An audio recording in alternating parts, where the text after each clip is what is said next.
Ladies and gentlemen, welcome to the Ariel Helwani Show!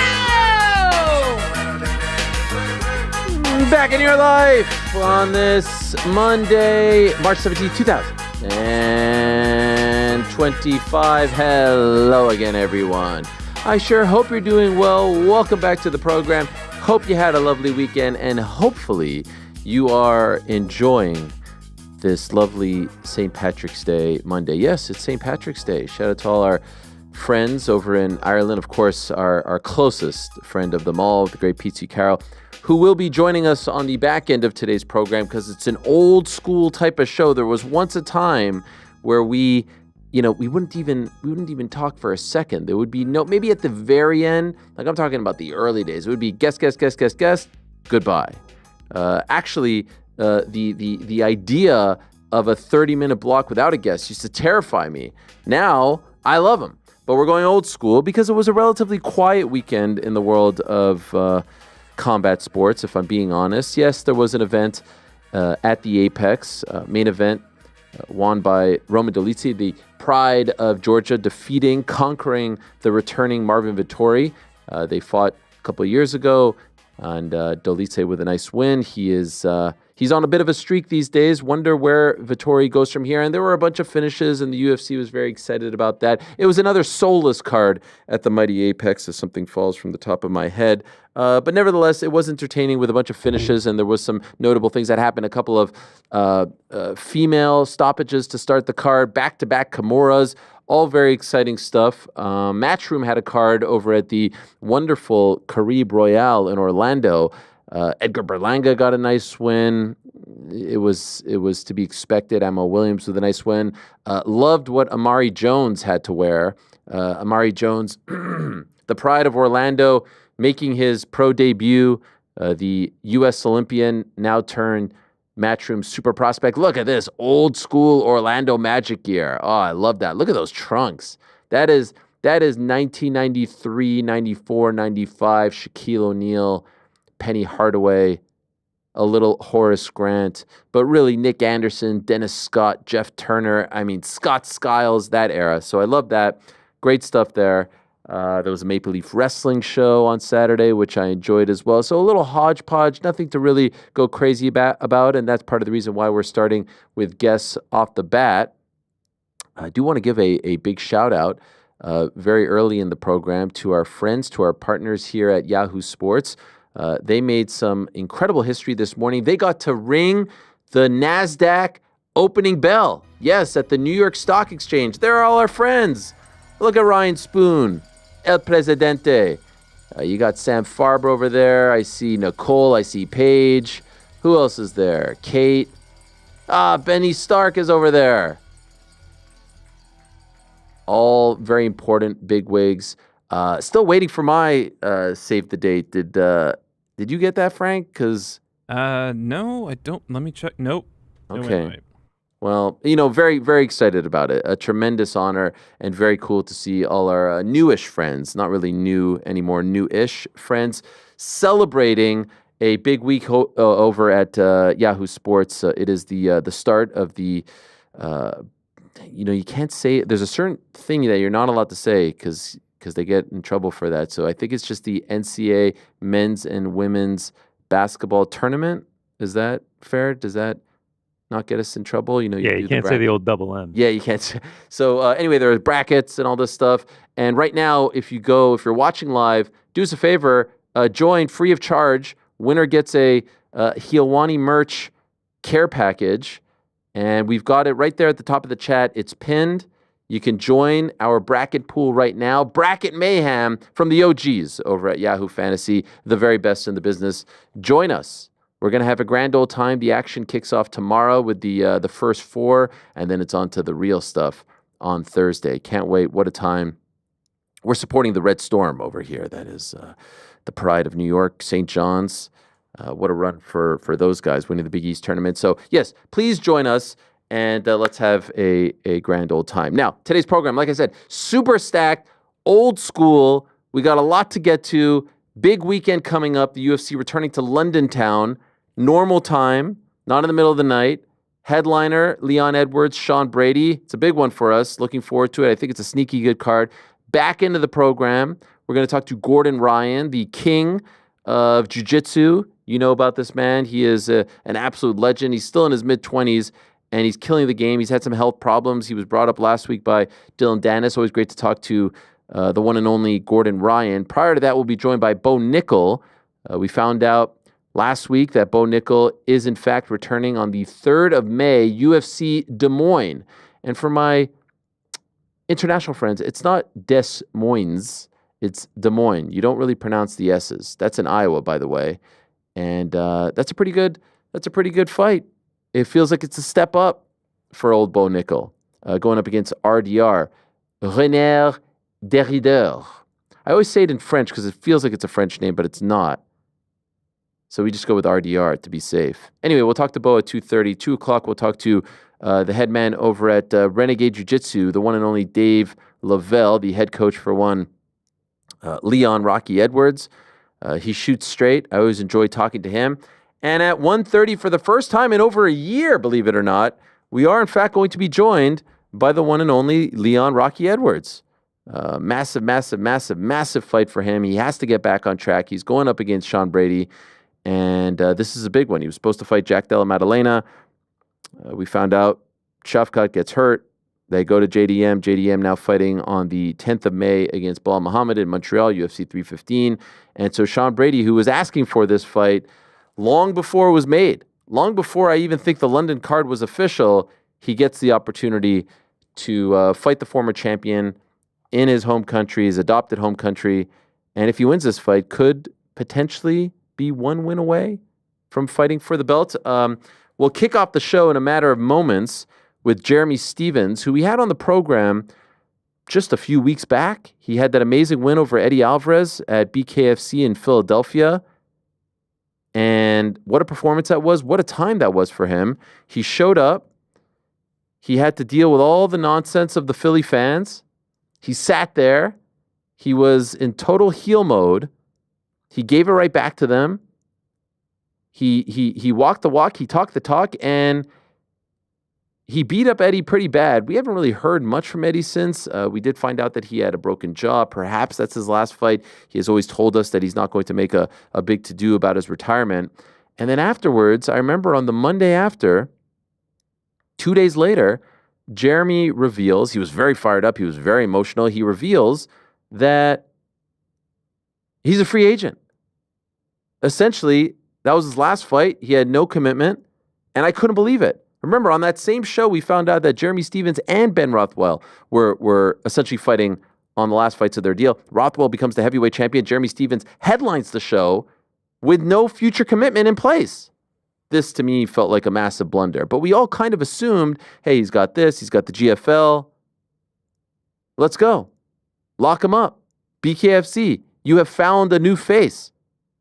Times are a bit weird with Mike Perry. Lock this guy up. Then we find out late last week, he's returning to the UFC first time in about 4 years. He's going to return, and he's going to fight on the Des Moines card in his backyard in a stunner.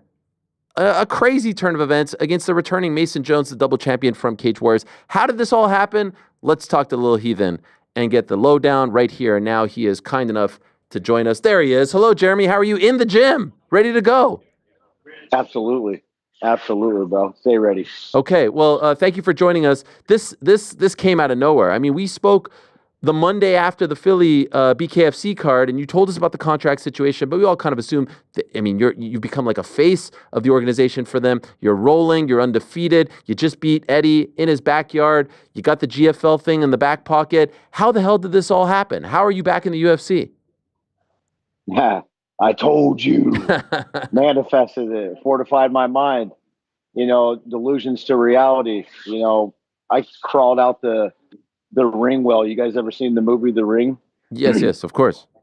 I crawled out that with my bare hands and moved the concrete lid that was over the top. Now I'm just out crawling, wreaking havoc on these motherfuckers, bro. It feels great. I wilt this into reality, delusions to reality. You know, I journaled this in, you know, and I'm making it happen. I did it on my own. You know, people left me for dead. I rose up like the Undertaker, and I reached out to the Godfather himself.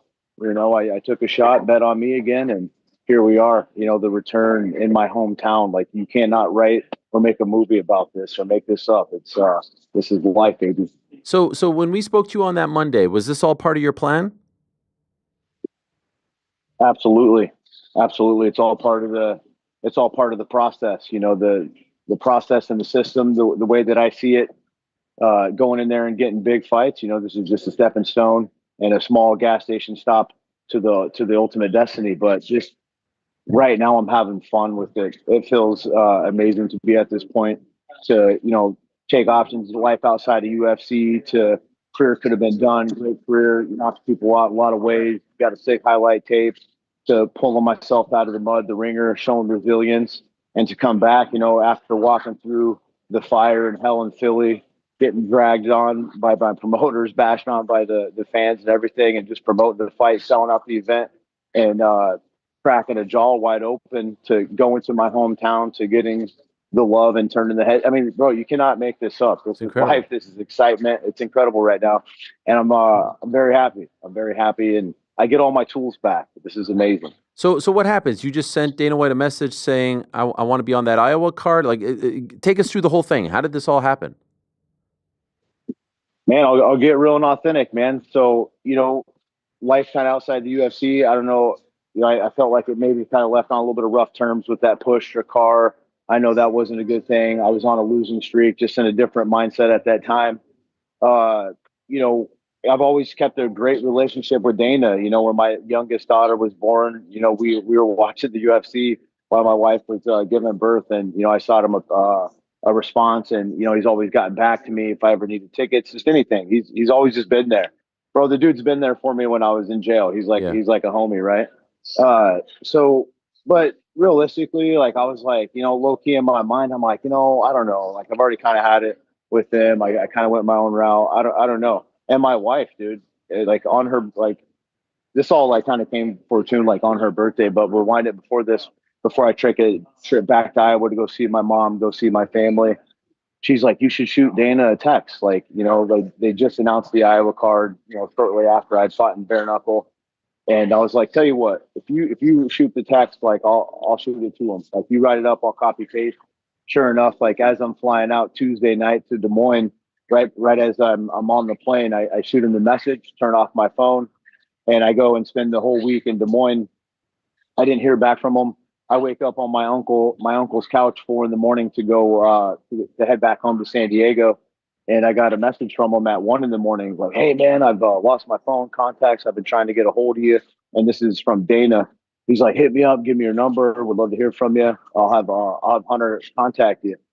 So I go to the Des Moines airport. My flight gets delayed. It gets, like, I actually, instead of Denver, I was going to land in Denver and then San Diego.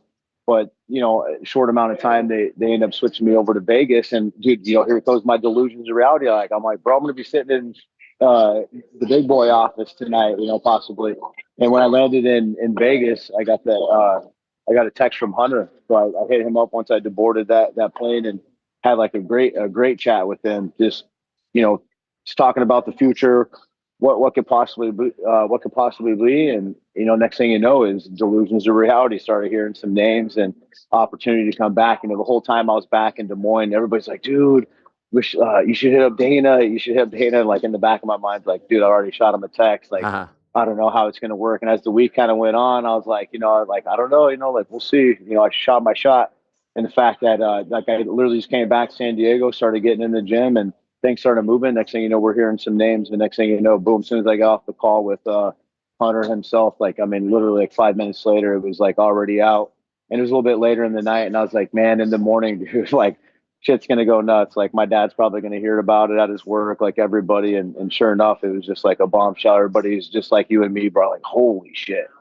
And I kind of had to look at it like, dude, like, I did this, bro. I had to go fight bare knuckle, prove myself, like, put my ass on the line to get this opportunity. This isn't a retirement fight for me, dude. Like, I don't have a fucking prime. I just get better and better each day, dude, to go there and walk through the fire in Philly, to come back here and just kind of still honor that focus, bro. Like, that darkness that's kind of got me to where I'm at. And I get my tools back. I'm going to go be mean on somebody in my hometown, and just it's a great matchup. And I'm looking to put the punishment and pressure on this kid and break his fucking neck, because I ain't here for the check, dude. I'm here for the opportunity that comes with it. I love it, and well done. Well done for going out there and taking what you want. Can I ask, how did BKFC respond to this? Because like you had become one of their faces. You were one of their top stars. What you did, I still can't believe they let you fight in that fight without locking you up, because it was such a high profile fight. What did Dave Feldman say as all of this? Did he try to keep you? Did he try to match? Did he try to offer? How did that all go down? Man, love David Feldman. I got a great relationship with him. I'm still that fucking dude, bro. Ain't nobody gonna fucking get me in bare knuckle, bro. This is like going back to AAA, putting the gloves on here. You know what I'm saying? Like, I'm still a nightmare and dangerous in a lot of situations without the gloves. But we reached out to Dave, dude. I got some, as a Fortune 500 company of Jeremy Stevens, because I have to look out for me. I have to do what's best for me. When I fought Jimmy Rivera, he gives me a nice fat check. I sat out for a year, no communication. April didn't happen. May didn't happen. June, July, and I fought ODB in like September. So he and my management, we were trying to get in contact with him, and he had mentioned a bonus. I'm like, hey, dude, do I get a bonus? You want to keep me around? Try to contact him, and it's just hard to communicate with him. I've said this in the past. The only thing with Dave Feldman is just the communication. And I don't like that uncertainty of relying on, listen, those guys ain't sticking around to pay my bills. They may write me a fat check, bro, but they don't have to sit out a year and not get paid. So, when I saw this, bro, I've been doing this myself. That whole year I sat out, bro, I ran. I missed my wife's birthday. I ran. I missed my kids' softball. They're like, Dad, like, why don't you come to the game? I'm like, dude, I'm training. They said April. They said May. That I got pushed back. This is what I'm talking about when, like, bro, you cannot break me, because I ran. I did the work. I was in the gym the whole fucking time. I stayed healthy. Look at my career. I can perform 3-4 times a year. My body doesn't break. These knuckles don't break. I can continue to do this. I don't want to sit out for a year and having to wait. UFC came by with the opportunity. The Godfathers over there blessed me, and I'm making my own path, bro. Like I said, I'm still the baddest motherfucker when it comes to bare knuckle, and no one's beat me in that game. And I go in there, I do my thing over here. It's just more opportunity. What possibility of UFC? I'm setting myself up. Where's Connor? BKFC, UFC, you cannot fucking run from me. I go back to BKFC. I was promoting that the Perry Connor over there. Like, these guys don't want it. Like, no one's signing contracts. I'm like, bro, I'm not trying to wait a year to fight. Mike Perry said he was ready in April. I shot it out there, even on my content, shot it out live, and told everybody, like, hey, dude, if you're ready for April, you can make the weight. Let's go. Like 170, bare knuckle. But that's past all that, no bullshit when it comes to UFC. I know I'm going to get paid 24 hours later. And here we are, making myself, betting on myself again. I could have got a bag from UFC, or it was the win, or the show and win. And I could have got a bag, and I was like, you know what? I'm gonna bet on me again, big dog. Like, You took the show and win? You took the show and win? Yeah, fucking right, I did. Why? Why? Because it's gonna be better and bigger. So I'm betting on me, dude. I'm betting on me, and I'm doing this for the love and support that I've gotten around from the 515. I'm the best to ever do it out of Iowa, bro. Best to ever do it, hands down. I'm assuming this is a multi-fight deal with the UFC, but at some point, is it just a one-off? It's just one and done, dude. Wow. One and done, and it's again, I'm betting on me.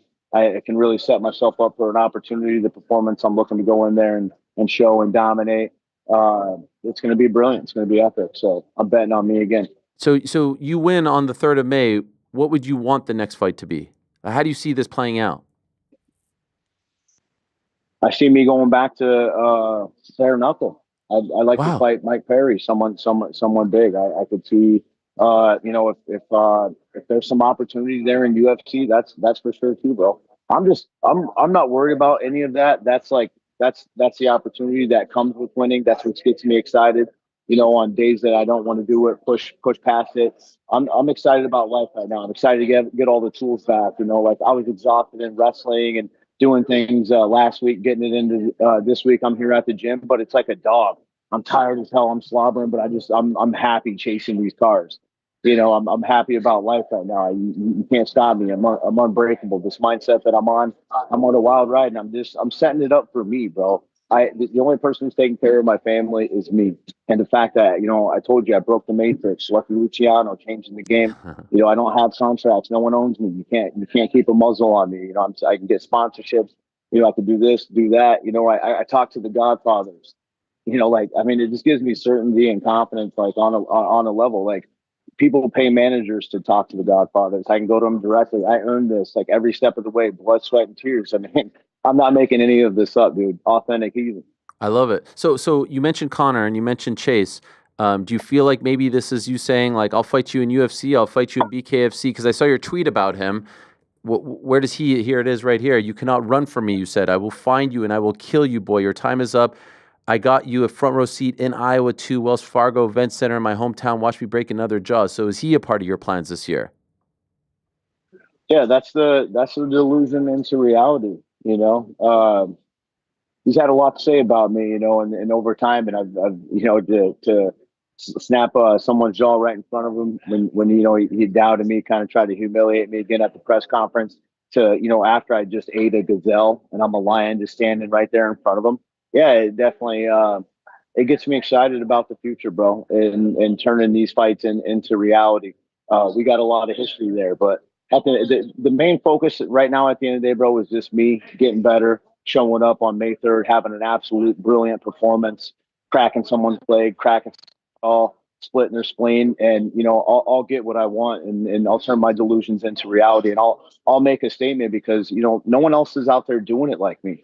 Who's risking it in bare knuckle? Who gets these opportunities in fighting? If I go out there, do what I'm certain and I know that I can, I'm going to demolish this fucking dude.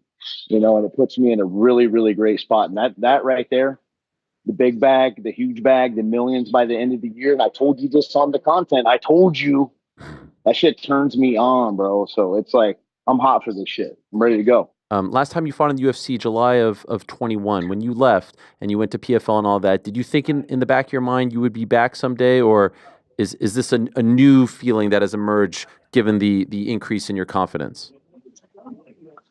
Very low, small, tiny spirit of me.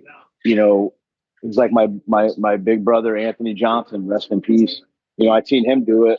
I was kind of a little bit later in my career. This the kind of time, the shit that was kind of going on. I almost didn't believe it, and then I went over to boxing. I had a great fight. Then I lost to Avila. It was kind of like a setback. And then I switched up my coaching and I really went into this boxing. I started doing the bare knuckle.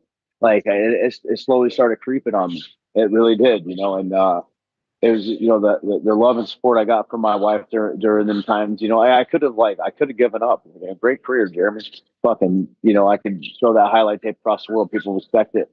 The fact that I kept going a little bit more, and like now I just feel like I'm getting the good graces from my ancestors on the other side and the blessings above. And my resilience is paying off. It's just taking me a little bit more time to get to the top, and I still got work to do, and I'm excited because I know this is the sprint to the finish of my career, and I have a ton of experience and a clean sheet of paper to go forward. Do you remember your last fight in Des Moines? Got me on the spot. No, I don't. I don't. Probably July 2007. July 2007. Midwest Cage 9. You defeated Nick Walker in the first round. Does any of this ring a bell? No. Wow, it's been that long. Bro, I've had so many fights. Man, I don't really focus on the past so much. Like I know I have some history. I always told myself, man, I'm in the now. I'm in the present. Like always stay like that. Once I retire, bro, I'll probably like let out a good warrior cry, break down crying, and just like I've dedicated my life to this. And people always ask me like, "What's your favorite fight? What's your favorite knockout?" And I'm always like, "My next one. I'm still going. Once I look back at all this, dude, I'll probably just be in shock. I still am. Like what I'm doing today. It's unheard of. It's amazing. It's amazing. I did this. It's awesome. Let me ask you before I let you go, Mason Jones. How much do you know about him? Not worried about him, bro. I'm focused on me being the best, absolute fucking savage when it comes to being a human highlight reel on May 3rd. I'm worried about me. I don't care about the the opponent a punching bag to put him in a body bag and put a fucking toe tag on him. That's what it is to me. Well done. Thank you, Jeremy. Amazing. Very, very happy for you. I know you got to get back to training, so I'm going to let you go, but much respect and congratulations and good luck on May 3rd. Can't wait. Thank you. Ariel, God bless, bro. Really appreciate you giving me this opportunity, this type of, I haven't done any podcasts. You're the first person I wanted to give this to. So thank you so much, man. God bless you. I'll see you at the top, my man. Yes, sir. Thank you, and thank you for that. Really appreciate it. There he is, the great Jeremy Stevens, little heathen, taking a break from his training schedule to join us. What a story. A guy who left the UFC after a July 2021 loss to Mateusz Gamrot, went to the PFL, went 1-2 in the PFL, 0-1-1 in boxing. Mentioned the Chris Avila fight. I remember being there for that one. And imagine telling someone that, that he would go after that to bare knuckle, go 3-0, beat Eddie Alvarez in Philly. What a performance that, look at that. Moving up in weight, back to 55 now. And the UFC heads to Des Moines. And here he is, the face of Des Moines MMA over the last decade plus. They call him up. And he's back in against Mason Jones, who's a great story in his own right. Was in the UFC, left the UFC, double champ in Cage Warriors, now getting another opportunity to fight. That card, by the way, sneaky good, that card.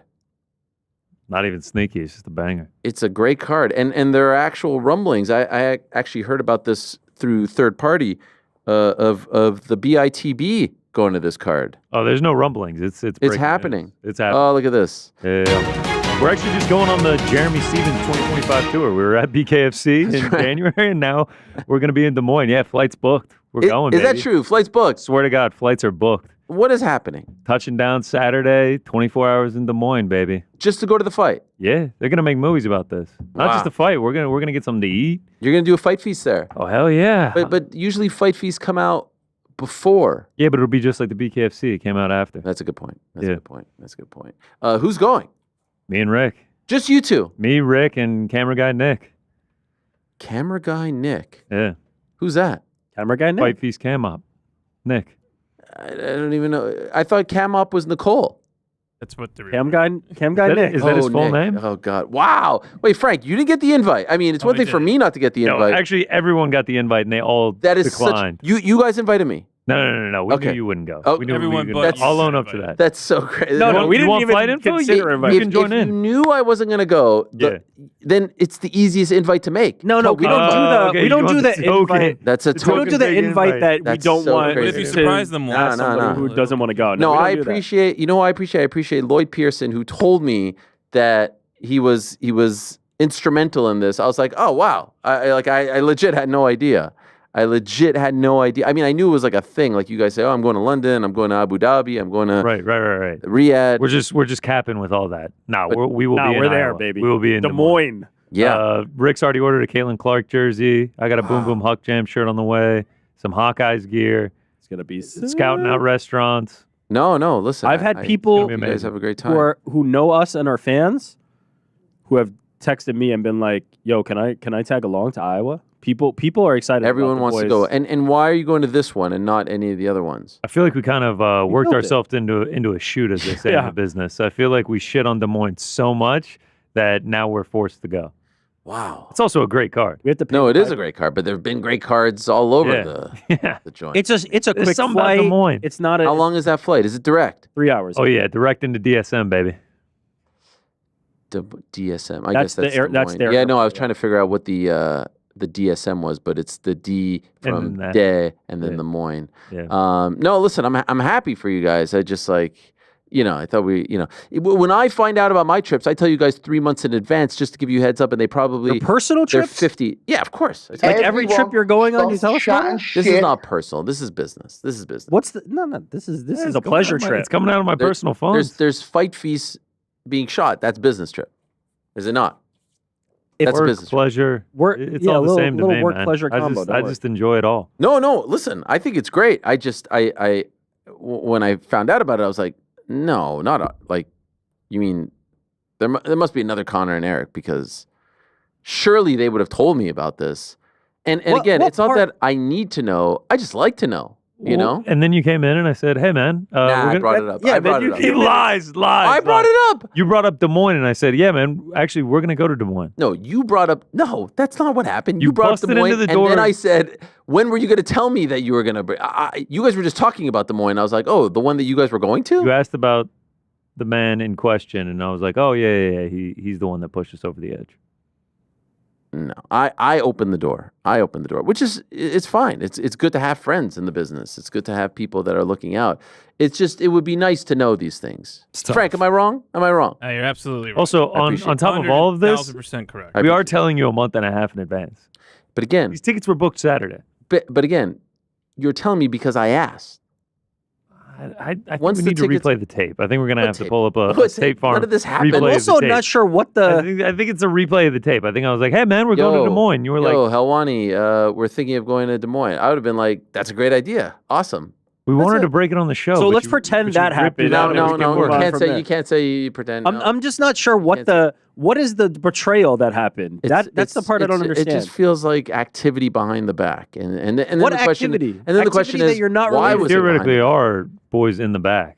So we are doing it from the back. Then the question is, why was it behind the back? Is there more that I need to pry about? Is there more Listen, that I need if you were to know? coming, you know. Here's the invitation. Come to Des Moines. Then you'll find out. Nah, You should have seen how fast Frank shot us down. Yeah, That's- absolutely cannot go. Frank, All right. Frank, be happy. At least you got the invite. Yeah. At least you got the invite. I have to admit, it feels nice to be invited. Yeah. I'm looking down at where you are, and I'm like, damn, that must hurt. Did On Air Jordan? He Get was the also invite? invited. Wow, Andy. Yep. Wow. Everyone So that- literally the whole team got invited except for me. The Thursday in office team. Even camera Got guy Nick got invited. Yeah, no. This is. Anyone who was standing in the I guess control room post show. there's a separation here, and I understand that, and it's totally fine. I'll remember this. That's fine. I'll hey, I'm going to Manchester. Oh, I've never been to Manchester. Oh, come along, no problem. I'll pay out of pocket for you. I want to give you that opportunity. Can't even get an invite. You Can't come even get- you come to Des Moines? No, I'm covered. out. That's fine. It's. Am I hurt? No. No. Am I insulted? No. No. You are. Disappointed. Yeah. Yeah. figured it I was mean, coming. would I? Figured it was coming. What? Would you rather I lie, or would you rather I just say it? And as some of you know, that hurts most. Being disappointed. Wow. Walter's telling me here that even the cleaner of the studio got the invite. Damn. Yeah, she actually did. She was taking the trash out. And we said, Des Moines?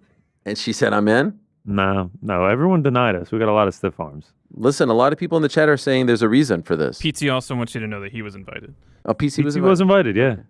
Wow. Okay. No, listen.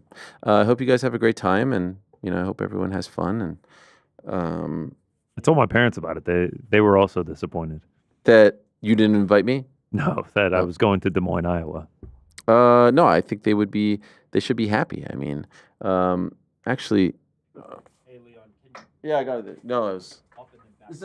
Someone was saying, should I get the tissues? I have them right here. So, I got the tissue for my tears. That's fine. I'm comfortable with expressing my disappointment. That's fine. It's, just one of those things. Let's move along because it's getting a little awkward. Looking forward to talking to our next guest. We haven't talked to him in over a year. I swear to God, it's been that long. And he's got a massive fight. He's kind enough to take some time out. He's going to be headlining the O2 in London. Maybe the boys are going to that one too. You guys going to that one? You going to London too this weekend? I fell through, so that's where we replaced it with Des Moines. He's headlining against Sean Brady. It's a massive fight for him. It's a massive opportunity for him to get back to where he once was not that long ago. And it's great to be talking to him as always. Is he actually there?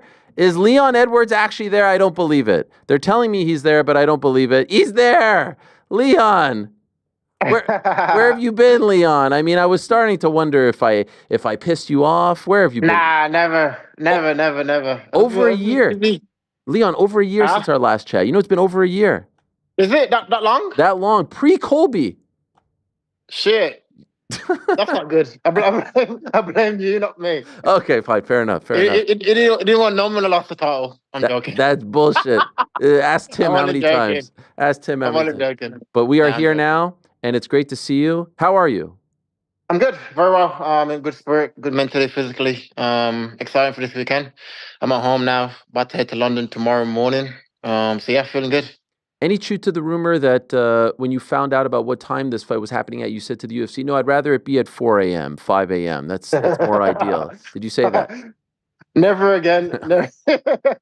The first thing they said to me, we'll come back to the UK in March. I was like, okay, what time? What time are we fighting first? Yeah. They're like, normal time. I was like, okay, perfect. Let's do it. I just feel like that 4 a.m., 5 a.m. walkout was madness. And I tried my best to get into it, but I just couldn't. As for some reason, my body for last fucking however long I'm doing mixed martial arts, so been training and fighting at a similar time, and so yeah, it just is what it is.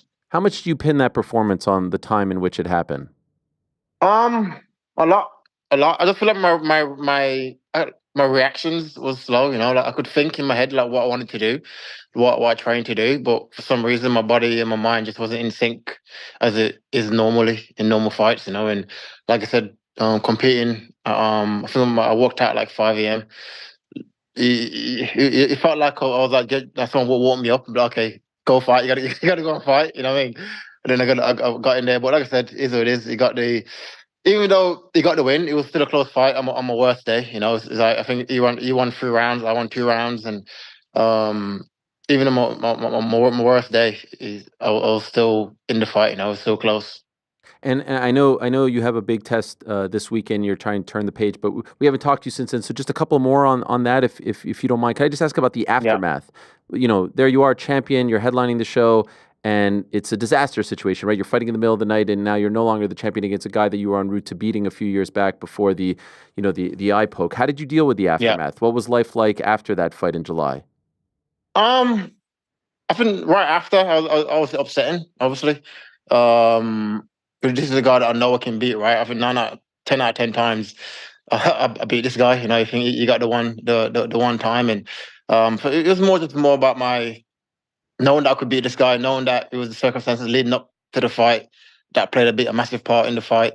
So it's more of a frustration at the start, but then after that, it's just like, hey, what's next? Let's regroup, let's get back to where we know we belong. And that's all it was. Just went back to my team and just like I said, just get back to where we need to get to.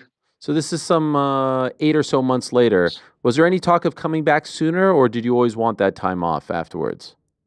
Nah, I feel like I wanted the time off. It gave me time to do more personal stuff in my life, like buy my new house and doing it all up, and it gave me a little time because when you're champion, you're quite busy, like doing stuff and get like dragged here and there. So it gave me a little time just to regroup again, get all my personal life sorted out, everything sorted out, and then now I can just go full force again to get that 2-time world championship. And that's where my head is at now. I'm not trying to set you up for any excuses, but I did see an interview where your coach said that you were a little banged up in the fight. Is that accurate? Yeah, well, I had a back problem. Well, obviously, I did it in camp. My hip was kind of like tilted, and but I was thinking, I couldn't pull out because it was such a big event in the UK and in Manchester, and there's such a big thing about it that I thought, let me just get all the physio I can to get me to the fight. And I truly believe that Bilal could never beat me. Right. I truly believe that skill for skill, and I feel like I am the better athlete. And just like I said, it is what it is. That mindset that you truly felt like he couldn't beat you, is it possible you looked past him a little bit? A little bit. Even like, I feel like the whole thing was wrong. I feel like I said, me probably looking past him a little bit. People in my ear saying, "Oh, you're gonna batter him," blah blah blah, and that with the injury, that with the time zone, everything just was down to fail. I feel, and looking back at it now, but I was in the moment. I truly believe that I was going to win the fight, and but like I said, it is what it is. There's no excuses. Is like I said, on my worst day, he won 1 round over me to get a decision, and that's it. I'm no longer focused on that fight, and I'll get it back for sure. When you see him with the belt now, what do you feel? Every time I see him like on Twitter, I have fuck's sake, like why Why? Because he said to me, he said, if he lost, he would have retired. I was like, oh mate, I wish this guy fucking retired because he's annoying. You know, it's like it doesn't look right on him the belt. You know what I mean? It just look like well, like I said, it is what it is. It is what it is. So the return fight was against JDM. Obviously, Yeah. it became Sean. But just curious about JDM. Did you like that matchup? Were you into that one? Were you excited about it? Yeah, 100%. It was for a long time now. I thought like just a pure like striker, right? I Yeah. thought, oh yeah, like perfectly. I get time to like showcase more weapons. I think when you fighting grapplers, you showcase the skills, but not as freely as you could. You know, because obviously there's takedowns there, and it's a different game plan going into the fight. I feel like with pure striking, I get to showcase my full arsenal of strikes that I've got. You know, and like I said, my team now. I feel like I've regrouped.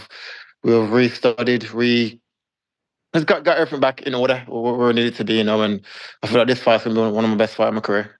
So when it became clear that Shavkat couldn't fight and they were considering moving JDM to the Montreal card, were there a list of people that were being thrown your way, or was it just, hey, we're moving and Sean? Because obviously Tim, your manager, also manages JDM, so he would have known about some of this beforehand as it was happening. Yeah. So were there other Yeah. names being thrown your way, or was it always just Sean? Who else was there?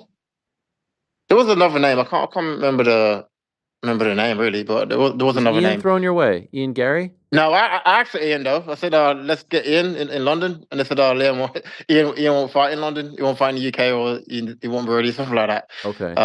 Who else? It was Axel. I think that was it really. It was more like the Ian fight, and then they came with Brady. They said Brady's available, or who else was it? There's someone else. Buckley. Buckley, that's it. Yeah. Buckley. Buckley said he wouldn't make weight, so then it was down to Sean. Okay, so Sean, very different fighter than JDM. What was your feeling when it became him? It's a style that I'm used to. You know, this is what I've been fighting now for many years. He's a short boxing, wrestling kind of guy. Just something I'm used to, right? And I feel like it gave me a chance to go out there and prove to the world that I am who I am, you know, and I'll go out there and prove it to the world that I am the best welterweight of all time, and he just never got in my way. And was there any talk at all about you stepping in the Montreal card as opposed to JDM? Well, I said to the UFC, like, let me get a rematch with Bilal, right? Because obviously the 5 a.m. thing and blah blah blah, and but I think because obviously there's so London around me, right? Yeah. I'm like, there's no paddies on the card, it's just me, you know. So I feel like it was difficult for them to take me off the card, off London card, and let JDM fight Sean on the card. You know what I mean? It just wouldn't sell for the UK, especially the prices they're asking for tickets. You know what I mean? So I feel like, that wasn't gonna happen basically. Did that annoy you? Like, let's say this was a regular card. You know, is the geography seemed to be playing against you? I know you want to fight in England and you're happy to do so, but maybe if this card was happening in Chicago or something, maybe you get moved and you're now fighting for the belt. 100%. Yeah, definitely. I was like, fuck's sake, another thing. But like I said, Ariel, I'm at a stage now in my career. It's like whatever. Yes, like I said, I believe I'm number one, right? And I don't care who I fight next. It's more about putting my wrongs right from the last fight, and that's where my head is at, you know. And like I said, if Sean is going to be the guy and he's not Bilal rematch, I'll get Bilal down the line. If he doesn't beat JDM, I get him down the line. If not, then move on to someone else. Do you think he beats JDM? I don't know. I was concentrating today, my coach, and I don't know. If I had to put money on it, I'd probably favor JDM. Oh yeah. If I had to put money on it, if I had to put money on it, I feel like I don't know. Actually, I don't know. 50-50. I'm putting money on none of them. I don't know. He just figures out a way to win, and JDM hasn't fought in so long. But I feel like JDM his boxing will probably shut him down. And he's a good anti-grappler, JDM. You know, like easy to take him down, but his scrambles on the floor is good. Okay. You know, I feel like Bilal won't be enough to hold him down for that long. You know, so if maybe JDM, if I had to put money on it, probably. Okay. Does this stuff not get you riled up as much anymore because you've already climbed the mountain and everything now is just kind of gravy in your career and life? Nah, it's just obviously too frustrating. Don't get me wrong, but it's like control what it can control, right? I feel like I've went through the ups and downs with the UFC. I'm used to it now. You know, I am a seasoned veteran, and now I just feel like I got a plan in my mind. I know exactly where I want to go. I know exactly what I need to do to get to there, and that's it. I can't worry about if JDM is getting a shot or this or that. I can't control that, right? So I just control what I can control, and that's me going out there Saturday night performing and calling for my title shot. You know. Did you make any big changes on the coaching front or on the training front after the loss to Bilal? Did you use that as an opportunity to make a big change? You had not lost in so long, right? It had been Yeah, a long almost 10 time. You know, years. like yeah, a long time, and I feel like that's not been said enough. You know, it's been a long journey without a loss. You know, so it took a while to let that soak in, and but like I said, I had the time to let it soak in, and like enjoy it. You know, and be like, okay, good, let's get back to work now, and let's get what we need to do. But as far as coaching go, not really. Same team. I brought home a new coach, a grappling coach. That is very well. That will sit in sync very well, and is the way he breaks down grappling and fights. I feel like this is very beneficial moving forward. You know. So because you had not lost in 10 years, just like that feeling, letting it sit with you of not getting your hand Yeah, I raised. feel like let it sit with you for a little bit more than just making those excuses and doing this and changing up everything. And that's because you weren't a team, really. You know, what I mean, just about just weren't on night. You know, like for whatever reason, it wasn't on night. And like I said, it's been almost 10 years. I haven't lost all my team. You know, so I'm not suddenly going to change everything up and throw everyone away and get a new team because that's not the case. Like I said, I am confident now in myself, confident in my team, in what we're preparing, what we're doing, and yeah. Do you feel like you still don't get that respect after everything? Because even when this fight was announced, this new fight, I saw some people saying, including, notably Michael Bisping saying this is a terrible matchup. This is a terrible idea. It's a wrestler against Leon Edwards, the striker. Even though you've been in there with Colby, you've been Yeah, in but there it's with, been like that for my whole for the last however long. You know what I mean? yeah, Like what? I don't see myself as a striker no more. I actually don't. The amount of camps I've done for wrestlers now is just like I feel like a fucking wrestler. You know what I mean? That's all I do. So it's like my understanding on the grappling. I think they're judging it obviously from the last performance, right? They're seeing what happened in the Bilal fight, even though it was still a close fight, and they're judging it off that. You know what I mean? And but before that, I took him down. I took Usman down. Took Kobe down. Like I know how to grapple. This is not a striker versus grappler fight. This is a mixed martial arts fight, and I will show that Saturday night. You know that was just a blip in my career that night, and if they're judging off that, then he's in for a sudden mistake. You know. does it bother you that this still gets brought up? Do you feel like you are not? No, not really. I feel like obviously it's annoying, but it's like that's the game that's the game that we're in, right? Everyone only talks about your last fight. No one cares about wow, that you lost for 10 years, that you became champion, that you defended your bout. Right. None of that means shit. All that means shit is the last fight. And from the last fight, I didn't perform how I should perform or normally perform. You know what I mean? So that's all it is. And like I said, Saturday night, I get to remind the world who the fuck I am, and that's it. The last two fights that you had, Colby and Bilal, there was tension there between you, and certainly we had never seen the emotion that you exemplified after the Colby win and everything that happened in the build up to that fight. Right, this time there doesn't seem to be any tension. Right, there's no trash talk. There seems to be just kind of respect between you and Sean. Is that kind of refreshing to not have that hatred for the opponent, or maybe you do and I just don't know about it? Yeah, nah. He ain't said nothing anyway that I've noticed that came on my feed that would annoy me. But apart from that, it's more just about me. It's not really about Sean or who the opponent's going to be. It's more about me putting my wrongs right from the last fight. And obviously Kobe was a dickhead. Bilal was a dickhead. And then apart from that, everyone else has been all right.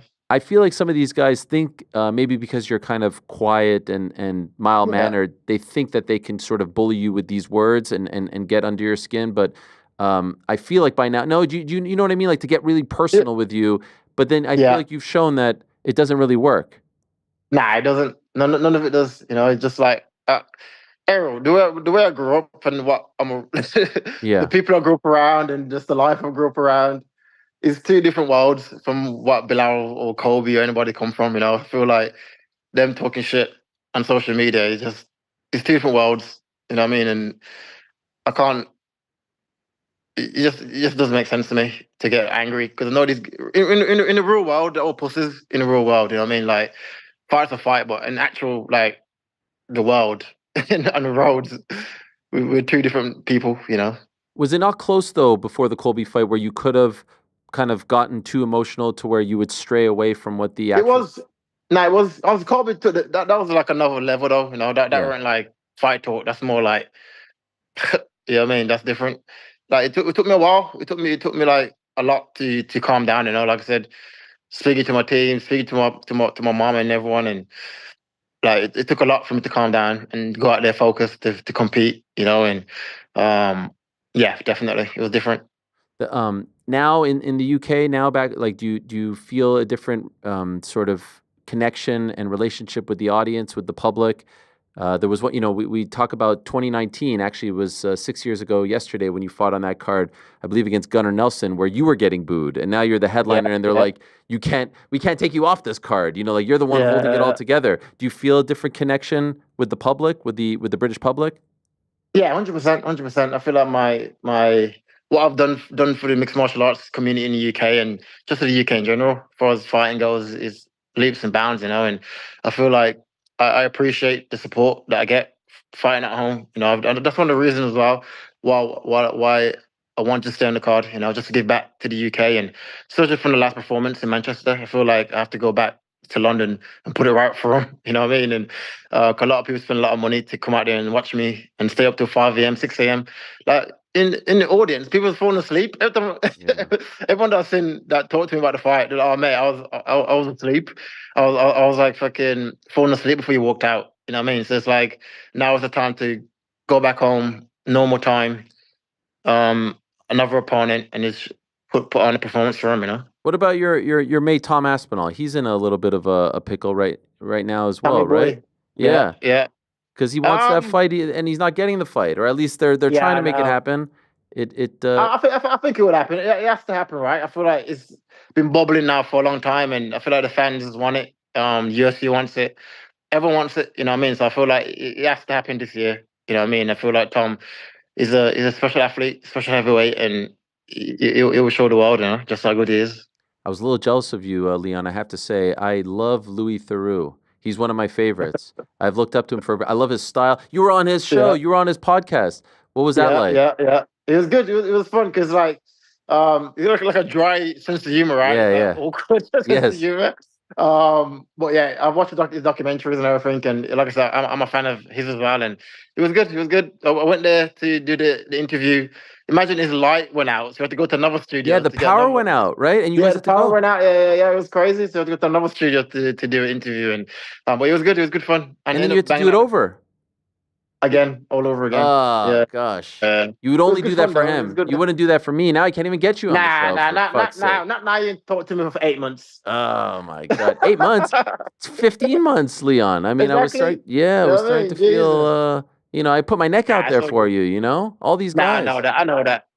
So I love Ariel. You know that. No, I know. I'm just giving you. So it's always good. Always good energy. You're like the last guy left from this whole crew, from that whole era of welterweights. All the ones that said that you weren't going to be, amounting to anything. They're all kind of, Colby's on his last legs, Kamaru's on his last legs, Gilbert's on his last legs. Do you take pride in that? Here you are, still headlining shows.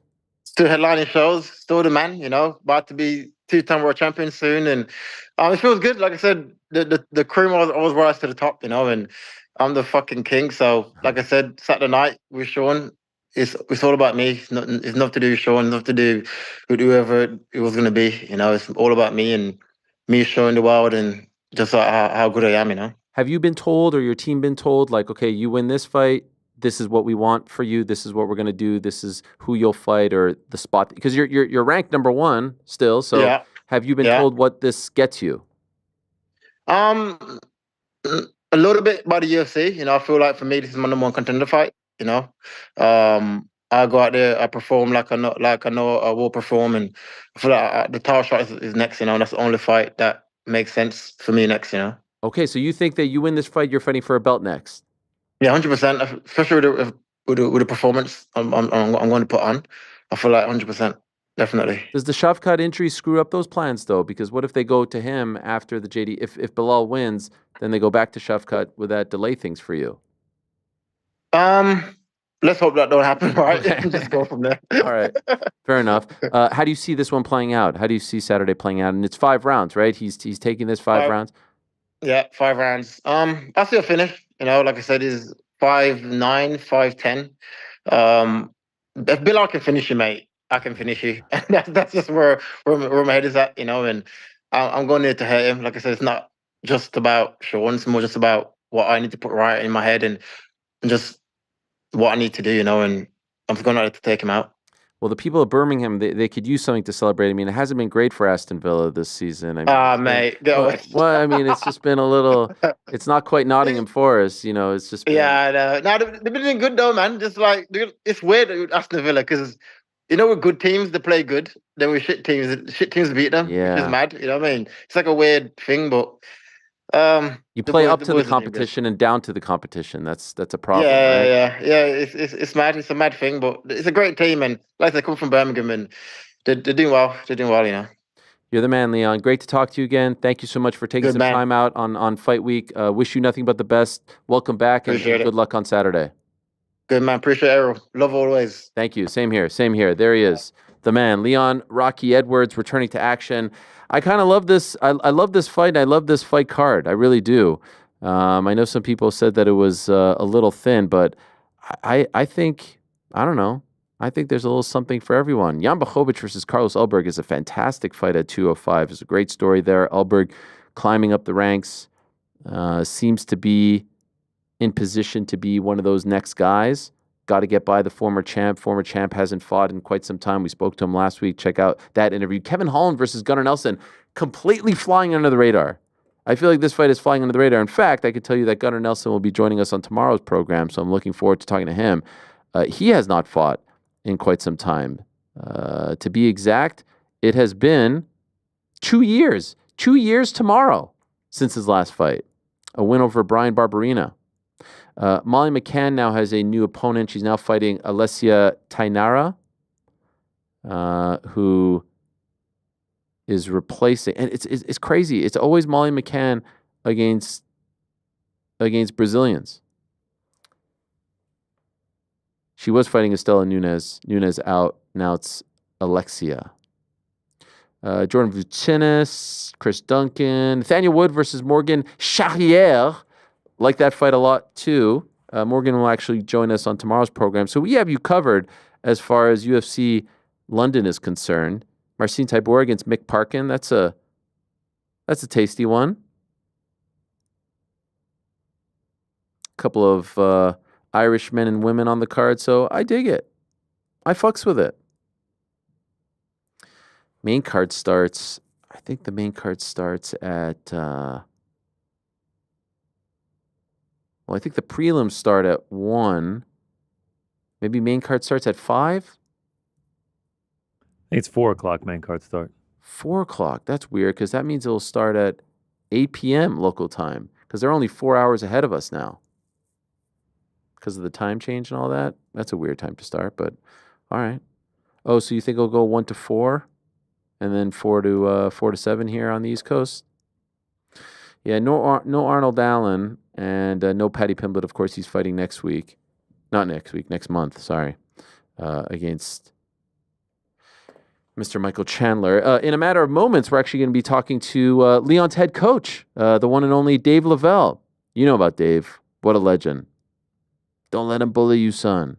The head man over at Renegade, Team Renegade. Head coach, boxing coach, longtime coach, mentor to one Leon Edwards, has been a father figure in his life and someone who has been by his side through all the ups and downs. It will be great to chat with Dave. We don't have him just yet, do we? Oh, we do. Okay. All right. So without further ado, let us say hello to Coach Dave Lovell, who's kind enough to join us on this very busy fight week. There he is, the man himself. Hello, Dave. How are you? I'm good, Ariel. How are you? It's nice to talk to you. Thank you so much for doing this. A big week for you and Leon and the whole team. And we just had a great opportunity to speak to Leon, but wanted to get your perspective because it's a big one for Leon coming off what happened in July. We didn't get a chance to speak after July, so can we put that one to bed? How do when you look back to July in Manchester? What are the feelings? What are the thoughts when you think about that fight and that whole week? It was truly a disappointing week for us. Obviously, Leon his first loss in how long, and in the fashion how he lost it. It was upsetting all around. But listen, we're in the fight game, and shit happens. Did that feel like a nightmare to you? Because there was so much, between him and Bilal, but it was in the middle of the night, and everyone said, no problem. The first fight, he was quite, dominant in it. And then here you guys are back home getting a chance to headline this card, and it's against an opponent that I think you all thought that you could win. Did it feel like a nightmare in the aftermath? Well, in all fairness, yes, Ariel, because there was some major factors leading up to the fight. Forget the minor injury part, but in England, when have you ever heard of a sportsman performing 6 o'clock in the morning? It's never been heard of before, and no doubt you'll never hear of it again. It was just a freaky moment in time, and Leon had to deal with it because it is what it is. And to lose to Bilal in the fashion he lost to him, the world knows he's a lot better than that. We know, most and foremost, he knows he's better than that. It was a major setback. But we're on the road back to gold. What more can I say to that, Ariel? Do you regret agreeing to the fight? Do you regret having Leon say yes to it? Well, you see, Leon's kind of been badgered by the UFC, as you know, before. He don't want to fall out, and it was just like I say. I can't remember the original time. There was some mix-up between the companies, which sports channel was going to edit it at what time. And there was some change like that, why it became a freaky kind of time for Leon to fight. But like I say, we just had to deal with what was in front of us. Leon to have turned it down in the time that he was given for the fight, then I don't know, it wouldn't have curried favoured or looked good amongst the UFC officials, etc. Not that we was really the main issue to us. It was just that we just thought we could have dealt with the time situations, but we was in England fighting as if we was in a foreign country. The way we had to train, the times we had to train, it was all just freakish. But that's water under the bridge area. What can we do about it? Sure. I was wondering if you guys considered moving your training camp to America, because I felt like that card favored the Americans because they could just stay on American time zone, as opposed to the UK fighters who had to reprogram their clocks and fight in the middle of the night. Did you guys consider that? Yeah, you're 100% there, Ariel. They was fighting on their time zone, and us as the home team had to fight as if we was away fighters. But, like I say, what can you say? What can you do about it now? If you could change it, we would change it. But, it's all water under the bridge. We've just got to focus on moving forward and dealing with Mr. Brady. And that's our main goal. And Sure. What he's done is done. And that's Leon's mindset. He knows what he's got to do. He's got to go out there, make a little mark for himself, and put his name back in the talk. Obviously, devil's advocate would say, Aspinall, Patty, those guys look great on the night. So why do you think it affected Leon so much? Like I say, there was a few factors, Ariel. I did mention it before. He had a little niggling back injury that was niggling leading up 2-3 weeks before the fight. He couldn't get to wrestle the way he needed to. Obviously against a wrestler like Bilal. And again, the time factor, as I say, with the training factors, couldn't really express his defensive or offensive wrestling. So he was limited. So, but these things happen. Fighters leading into camp, being in camp, get niggles, get little injuries here and there. But, it's all part of the game, mate. When you see Bilal with the belt now, how does it make you feel? Yeah, it's a bitter pill to swallow, but I take nothing from Bilal. He won, he waited his time like Leon did, so let him make the most of it. Fair play to him. But it's a bitter pill for me to swallow for the simple fact on how Leon lost it. The lost an effort for whatever reason. But yeah, because we all know that there was what 30, 35, 40% of Leon Edwards that night. So Wow. One of them, man. So that fight was about 8 months ago. Were you in favor of him taking a prolonged break in between fights here?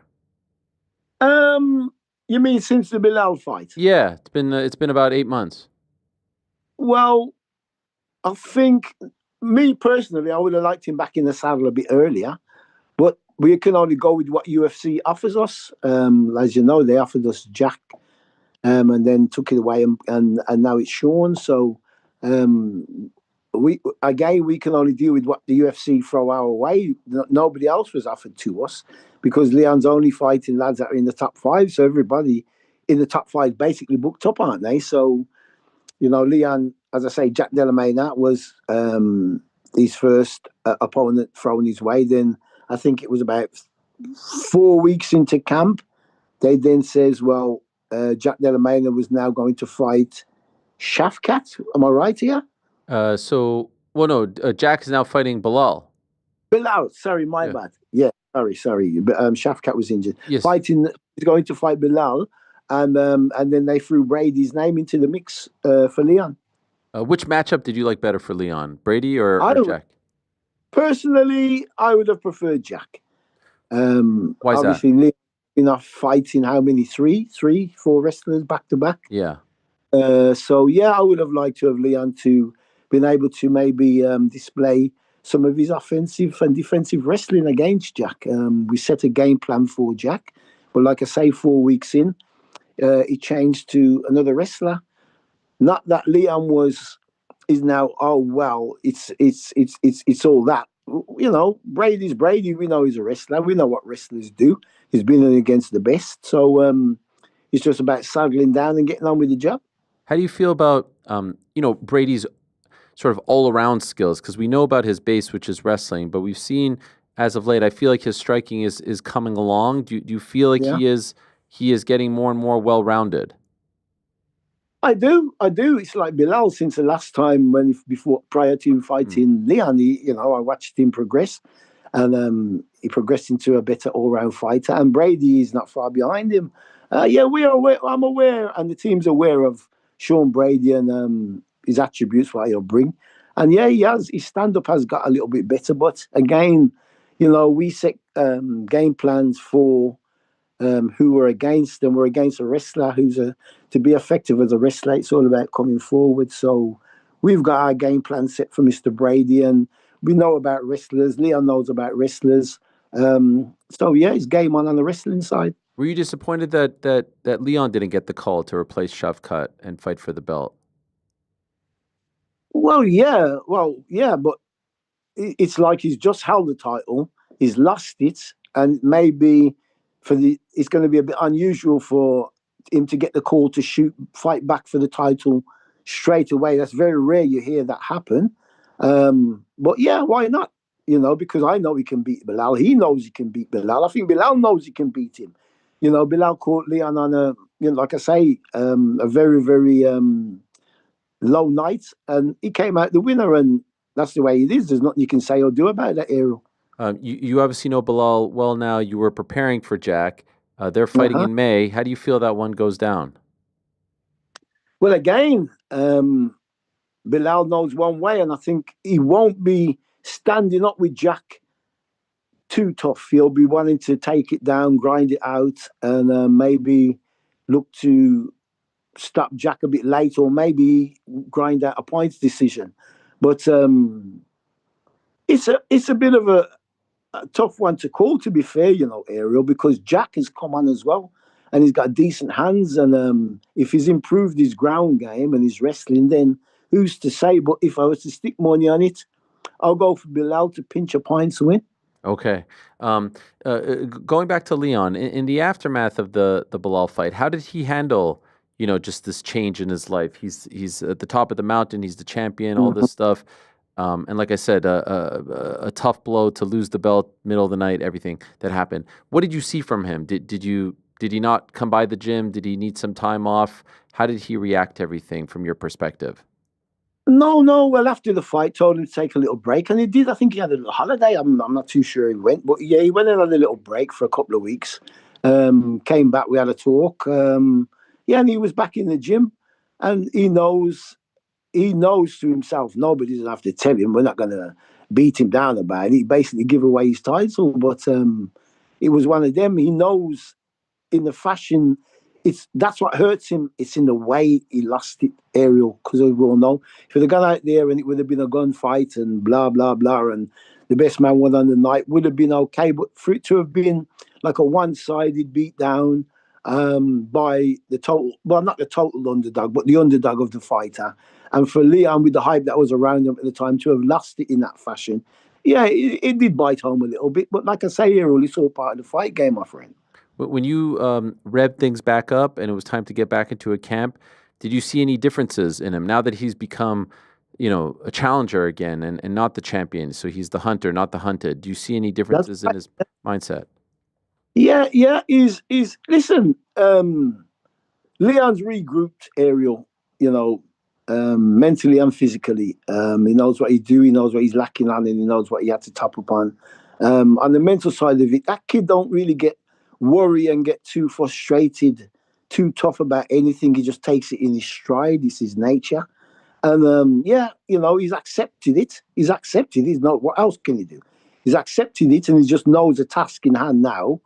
Being at the top, what it takes to get to the top, the journey we took before, and maybe it's just a fulfillment of a story that he's got to go through, to go and win it again now. Then, it's what does I say about the kids? So we can only take one step at a time, my friend.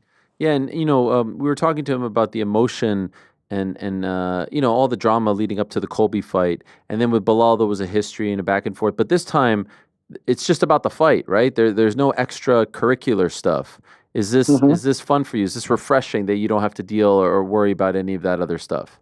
Yeah, in a kind of a way, yeah, because when you're a world champion, you know what comes with it, and the eyes and the rest of the razzmatazz with it. It's kind of like, just calm down a peg or two, which suits us. We're fine. We're from a small town where, big things don't really, bedazzle us too much, Ariel.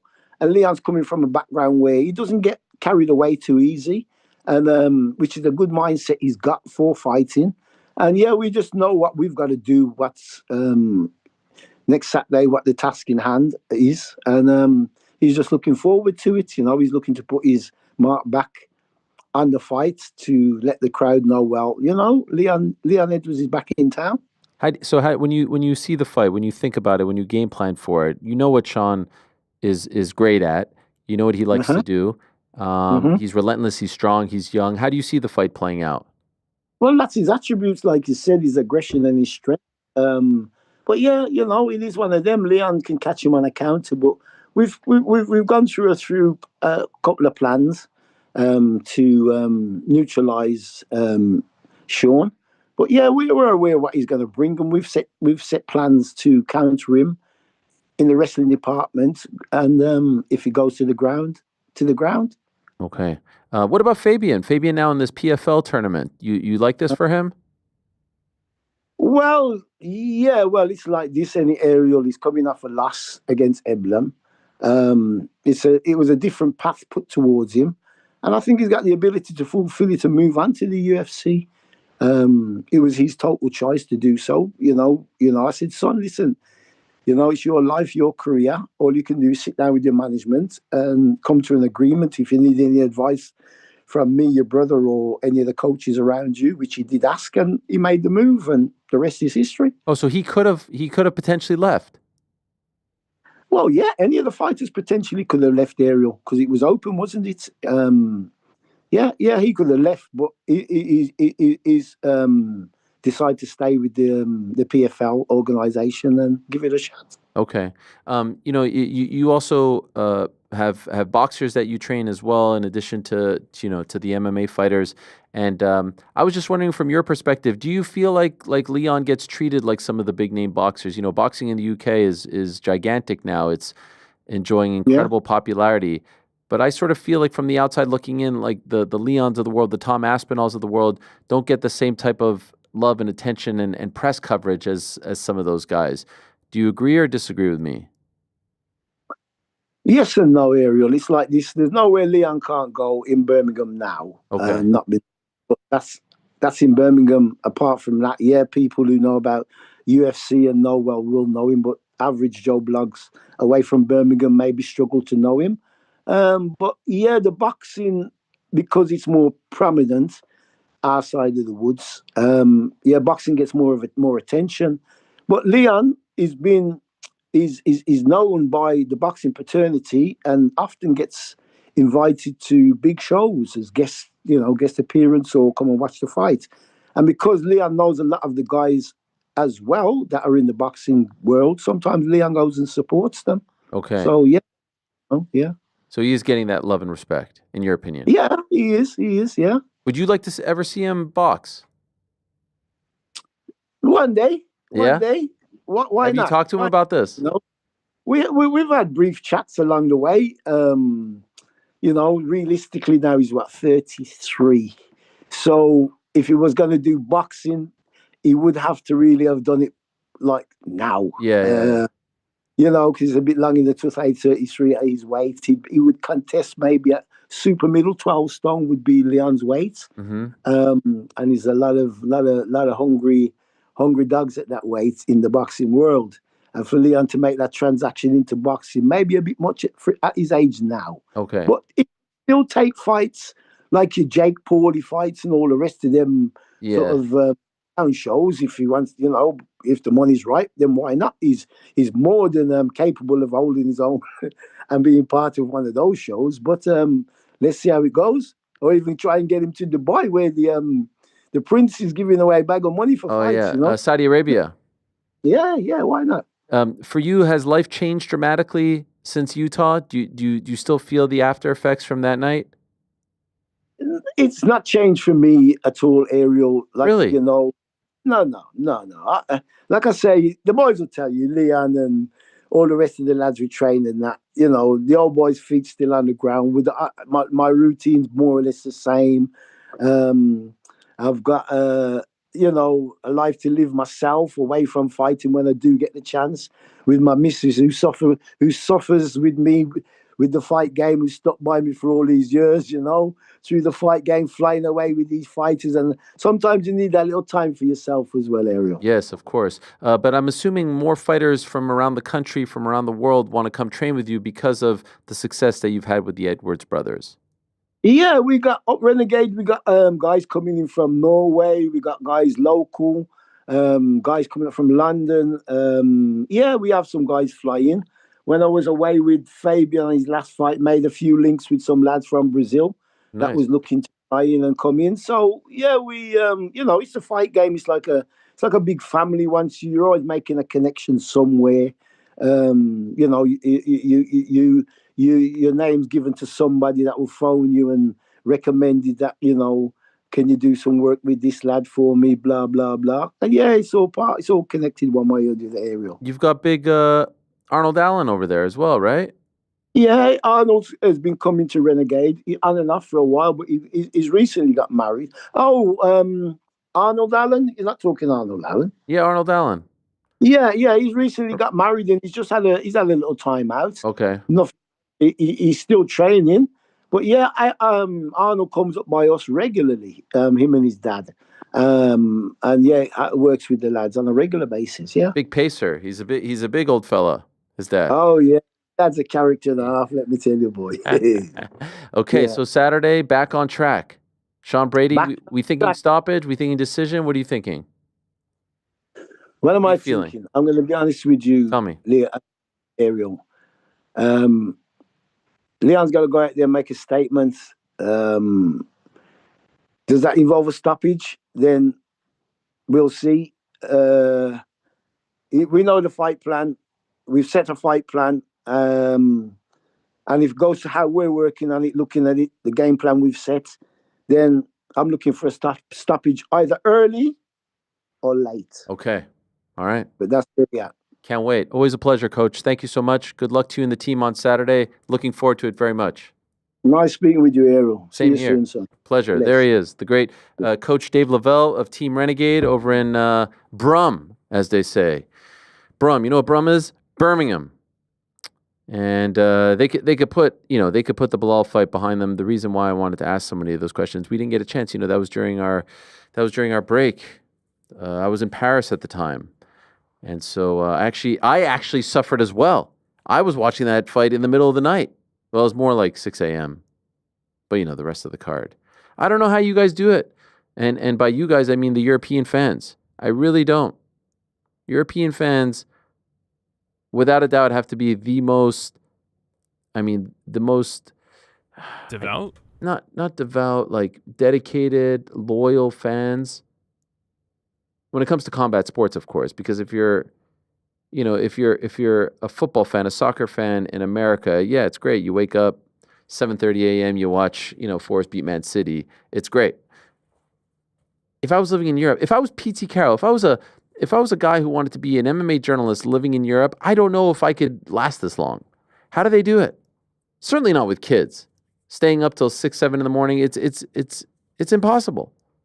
If you're a fan, I guess if you're a fan, I saw a video where Tom Aspinall last week he was watching the Magomed Ankalaev Alex Pereira fight, and he said that he avoided spoilers and he watched it the next morning and he gave his reaction to it. Good luck avoiding spoilers, by the way. I don't even know how you do that. I guess you just shut off your phone. Yeah. Also, if you're Tom Aspinall avoiding spoilers, right? Like if you're in the actual like league mix competition sport, like it's probably a lot harder than if you're Joe Blow, who's just like, yeah, I don't know. How do you avoid spoilers these days? Someone's going to text you. Someone's going to turn the phone off. You got to really disconnect. You have to hard shut that boy down. Yeah. Tom Aspinall said that he's expecting to have a meeting with the brass this week in London, face to face, to try to make sense of all of this. What's going on? He's in. And I think Tom is ready to go. Like, I don't think there's anything that needs to be done on Tom's end. And I think John is, to a degree, ready to go if they meet his price. What I'm starting to gather more and more is that 30 million is a real number. Remember when it came out and then everyone said it wasn't a real number? Yeah, Joe Rogan said it. Well, Joe Rogan first said that it was a real number, and then he came back and said it wasn't a real number, right? He doubled back, immediately. I think what happened was someone told him, don't say that. Don't say the number. Yeah. Did Joe Rogan get reprimanded? Come on. Yeah, it's probably like, hey. First time in his life. Help us out here. It doesn't help us to put that number out there. Yeah, I think that number was real. Hey, guess what? That's a goddamn discount for that. How much that fight's going to generate. Seriously. Do it. 30 million, who cares? Who cares? Even if Tom gets... Honestly... Let's do like real talk. Do the math. Yeah. If Tom got the same number, you're still making money on that fight. 100%. So what are we doing here? Here's my Let's theory. get it done. Here's my theory, and I want to talk more about all this tomorrow because everyone's going crazy over this Netflix ESPN thing. We're going to save that for tomorrow. Ooh, I want to talk about that.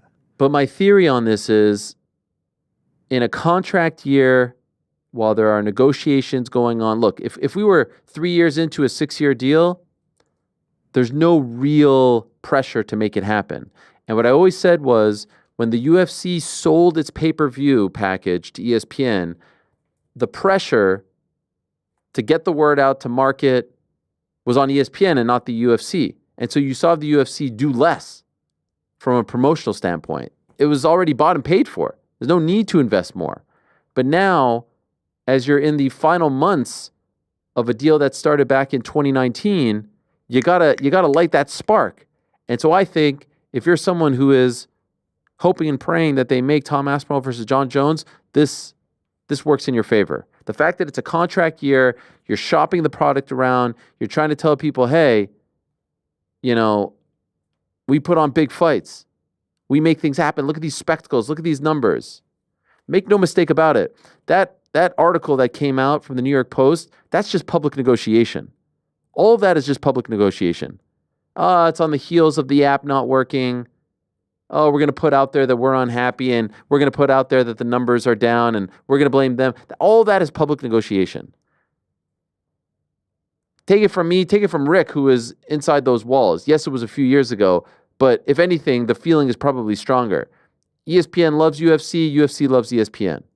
Now, is there a nice lady at the end of the bar named Netflix that they have their eye on as well? Yeah. In a perfect world, I still maintain they do a deal with both. Just like WWE, TKO does a deal with Netflix, they do a deal with USA, they do a deal with CW. No big deal. It's not unheard of. Does Netflix want to be in the business of, a random fight night? Probably not.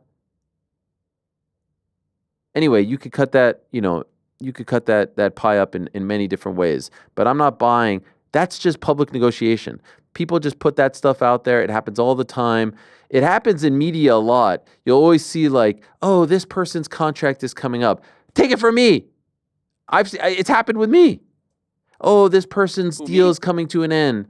Oh, they're looking at other suitors. This is how it goes. People plan things.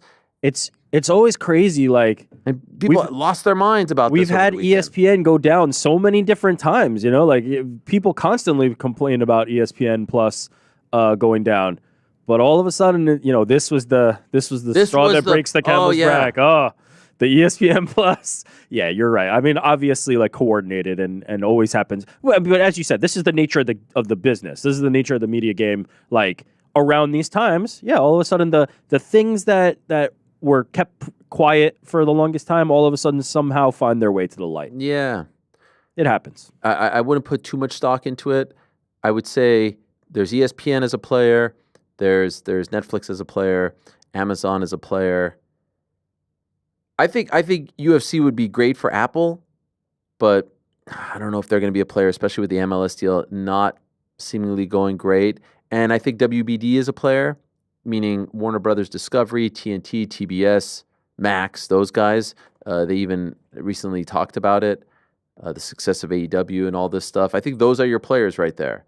I think you've touched on something interesting. I'm way less interested. I'm interested on where they ultimately land, but what I'm way more interested in is how much of goes to the individuals. Like if it's Netflix and we want it all, or if it's Netflix gets this, ESPN gets this, and maybe a third party gets this, or maybe it's split two ways. How this is actually divvied up, whether it be one or many parties, I think is the most fascinating part of this for me now. At the beginning of the year, I said it was going to be the story to watch. Netflix's involvement in live programming, in live sports programming, in live combat sports programming is a gigantic story because they are such a behemoth.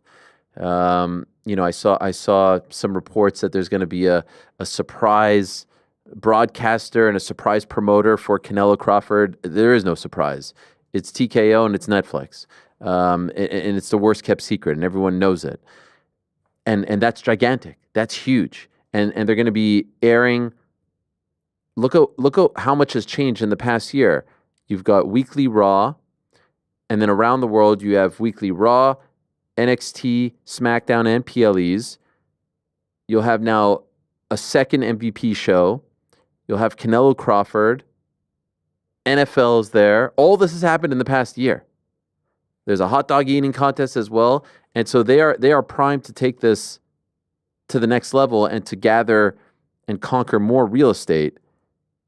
To me, ESPN can't let the UFC go. If the UFC leaves ESPN Plus, what's ESPN Plus's value anymore? Do you really need ESPN Plus? Is there anything else on ESPN Plus that is must have? I guess you'll have like your random hockey games, you'll have your FA Cup, you'll have these one-off things, but is it like if you are a UFC fan living in America, you cannot not have ESPN Plus. There are ways of getting your fix of these other things without having it. And so I think that it's been the best thing for them. And I think they want to keep it. And I think, quite frankly, the UFC wants to remain. Bad app or not, that could be fixed. Being on ESPN has been incredibly, incredibly beneficial to the UFC. It's been a mutually beneficial relationship. UFC always wanted to get covered by ESPN, be on SportsCenter, be on the ticker, be a part of that mainstream sports conversation. You see the NHL leaves ESPN, they don't get talked about. They're back on ESPN, everyone's talking about them. I also think, unlike a lot of those other products that you're talking about, it brings new people in. It brings in people that may not be regular ESPN Plus like users and subscribers, or maybe they're subscribing but they're not coming in. When you have a big fight, you're bringing them in. And as we saw with like Netflix, maybe it's, just for that night only, but you get them. You bring them in and you expose them to the rest of your offerings. The only other place that is a kind of level up from ESPN is Netflix for the UFC. Everything else to me is like, oh yeah, you want to go on Prime, but like, does that really change? You're talking in terms of like brand name, like brand equity, recognition, instantaneous visibility, all that stuff. Yeah, it's really down to them too. And I don't think because one time. I know people have had issues Amazon? with the app. No, I don't think so. Yeah, Prime is not as noteworthy as Look Amazon. Look what it's done for PBC. Yeah. It's not the same. It's great for the NFL. It's going to be great for the NBA. But for these fights, I don't really see it. Yeah, it was a bad night. The app hasn't been great. How many shows have they had on that app since 2019? There's 13. There's 13 a year. 13 times 6. You do the math. I know it's not great. Listen, I can't watch anything on the app for more than 2 minutes on my phone without it crashing. I don't know what's going on. It's not been a great time, but that's very fixable. UFC ain't taking its ball and going home. And by the way, they're businessmen. They're going to go for the best deal.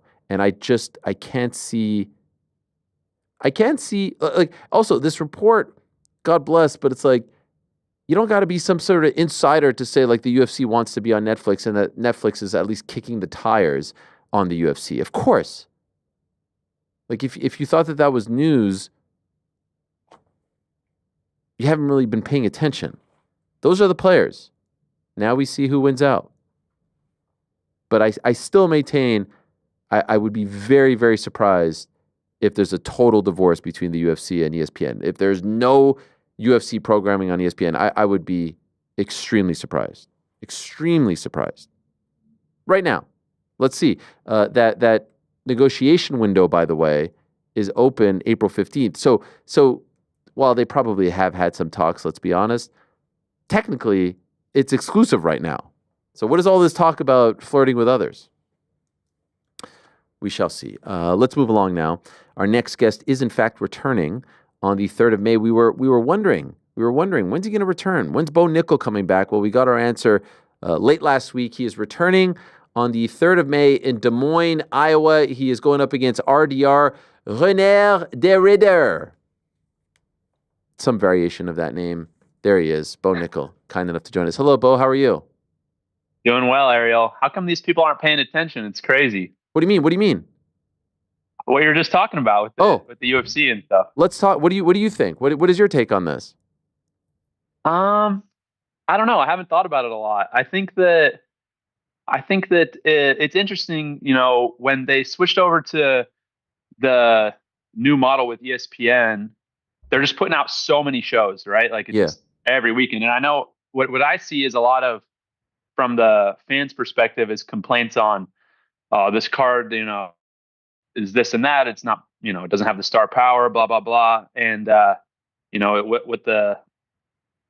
used to be the standard was every card was a banger. And so I don't really know what they're going to do. I know they want to put on great shows. I think that, I don't know if the incentivization was there to put on great shows, and it was more volume and quantity over quality. So, but I'm not sure.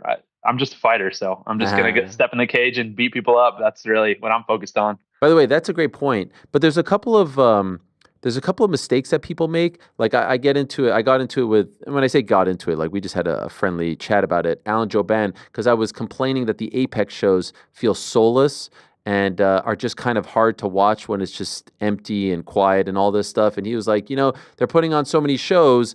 There are certain cards that aren't Apex, or like arena worthy. They're Apex worthy. And my response to that was, they were doing this many shows back in the Fox days as well, when they were in different cities and countries every single week. They are booking those kind of like weaker cards, for lack of a better word, because they know it's going to the Apex. And so it would be on a Netflix or an ESPN to say like, hey, we need to beef things up a little bit. But right now it's the same amount of shows. They're not doing more.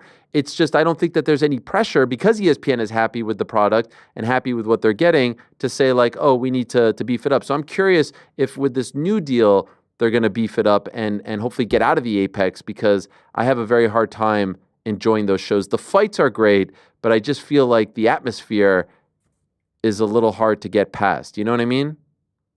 I would say I fought twice in the Apex, and I would say that the virality of the moment Yes. is like a fraction of what it would be with the crowd, right? So, I think of some big fights in the Apex, Francis and Stipe, Poirier, Hooker.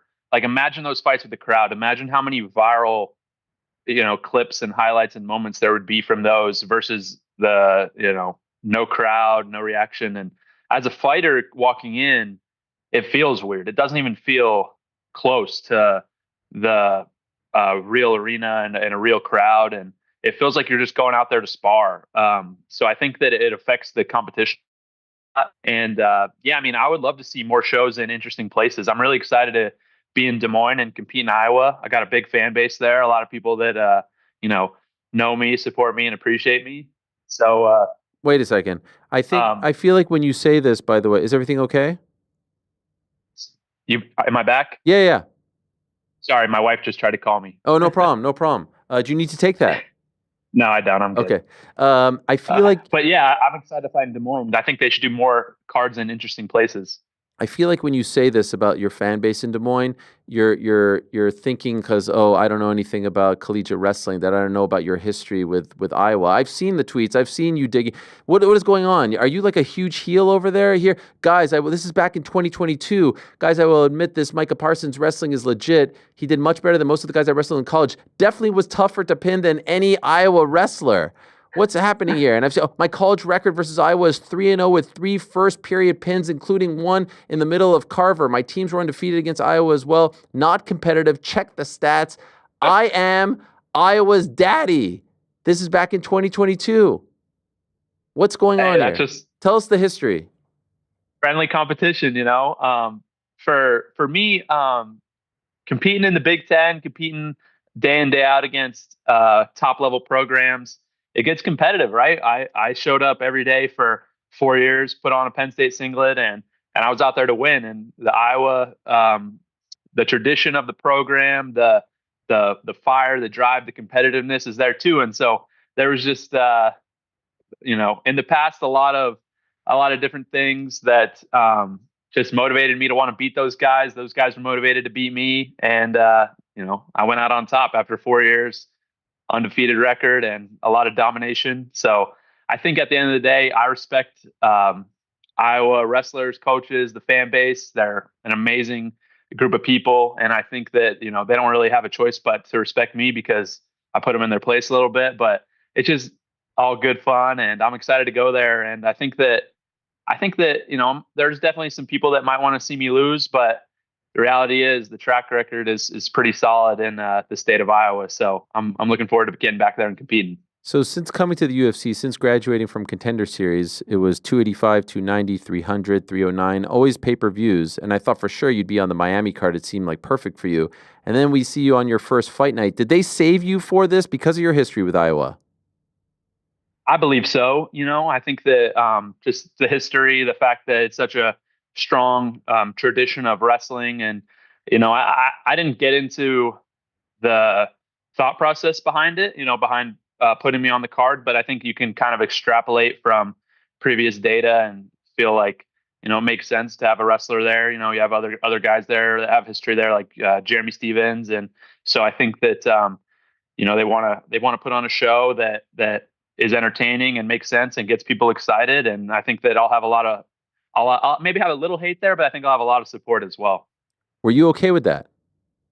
Yeah, absolutely. One of my favorite things in college wrestling was rolling up to an away venue, whether it was, Carver Hawkeye or Gallagher Iba or, Ohio State or whatever the arena was, and just putting a whipping on that team because, they have their whole crowd there. I have, 15, 20,000 people cheering against me. And so one of my favorite things was to roll up there and silence the crowd. So, I don't necessarily think that I'm going to get a negative reaction because at the end of the day, wrestling people support wrestling people. There are a few diehards that will, of course, want to see me lose, like diehard Iowa people. But I think the majority of the Iowa fans that I've interacted with and that I see, they all want to support me and see me win. So what about this matchup? Because it does feel like, okay, the natural progression, Paul Craig, RDR, undefeated in the UFC, looking good, multiple weight champion in one championship. Were you happy with the matchup when it was presented to you? Yeah, absolutely. This was a matchup that I asked for. So I feel like it's a matchup that's exciting for a lot of reasons. He's had a lot of success in other organizations, had success in the UFC, and it's a natural step up for me. I think that I want to keep fighting better and better guys, and this is a guy that has a proven track record and many finishes, and it's an interesting matchup. Again, similar matchup to the Paul Craig fight where he's got more of a jiu-jitsu style, but I think obviously him being on a win streak and also just having maybe a little more, just a different type of style on the feet, I think will prove to be an interesting fight. But I'm pumped up. So you asked for him. Did you ask for anyone else, or was it just him? I mean, I gave the UFC like a dozen names, so I was like, whoever you guys want to match me up with, let's make it work. And I think that it's getting harder and harder because, one, I don't know that there's some people that want to fight me, and then there's a lot of people that don't. It seems like a lot of people that want to fight me, it's all upside for them, and they want to maybe like gain some clout off my name. And then the people that, as I move up the ranks that maybe have a lot to lose, they don't want to take the matchup as much. So it's an interesting position. In reality, there's only like maybe half a dozen people that I could fight at a certain point because of what makes sense with my career and my progression. And so, yeah, I mean, at the end of the day, I asked for this fight. It was a fight that I wanted. And I don't know that he wanted it, but at the end, the UFC is the one that makes the decision. So they like it and we'll do it. I did see about a month ago, Andre Petrosky cut a mean promo on you. And then your response was, I'd love to get an easy check, but the fans say I can't fight cans anymore. I mean, it's spicy. The tweets are spicy. I have to say the trash talk is pretty damn good. Is that what you view, Andre?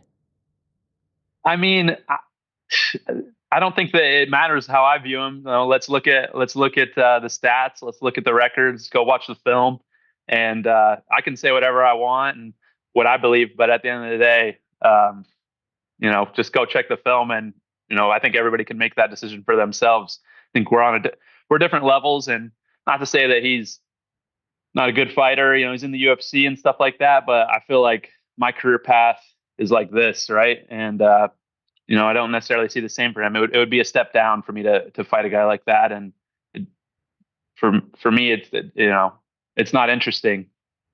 So the fight in New York at Madison Square Garden was in November. This is May. So are we down to do you like this every 6 months?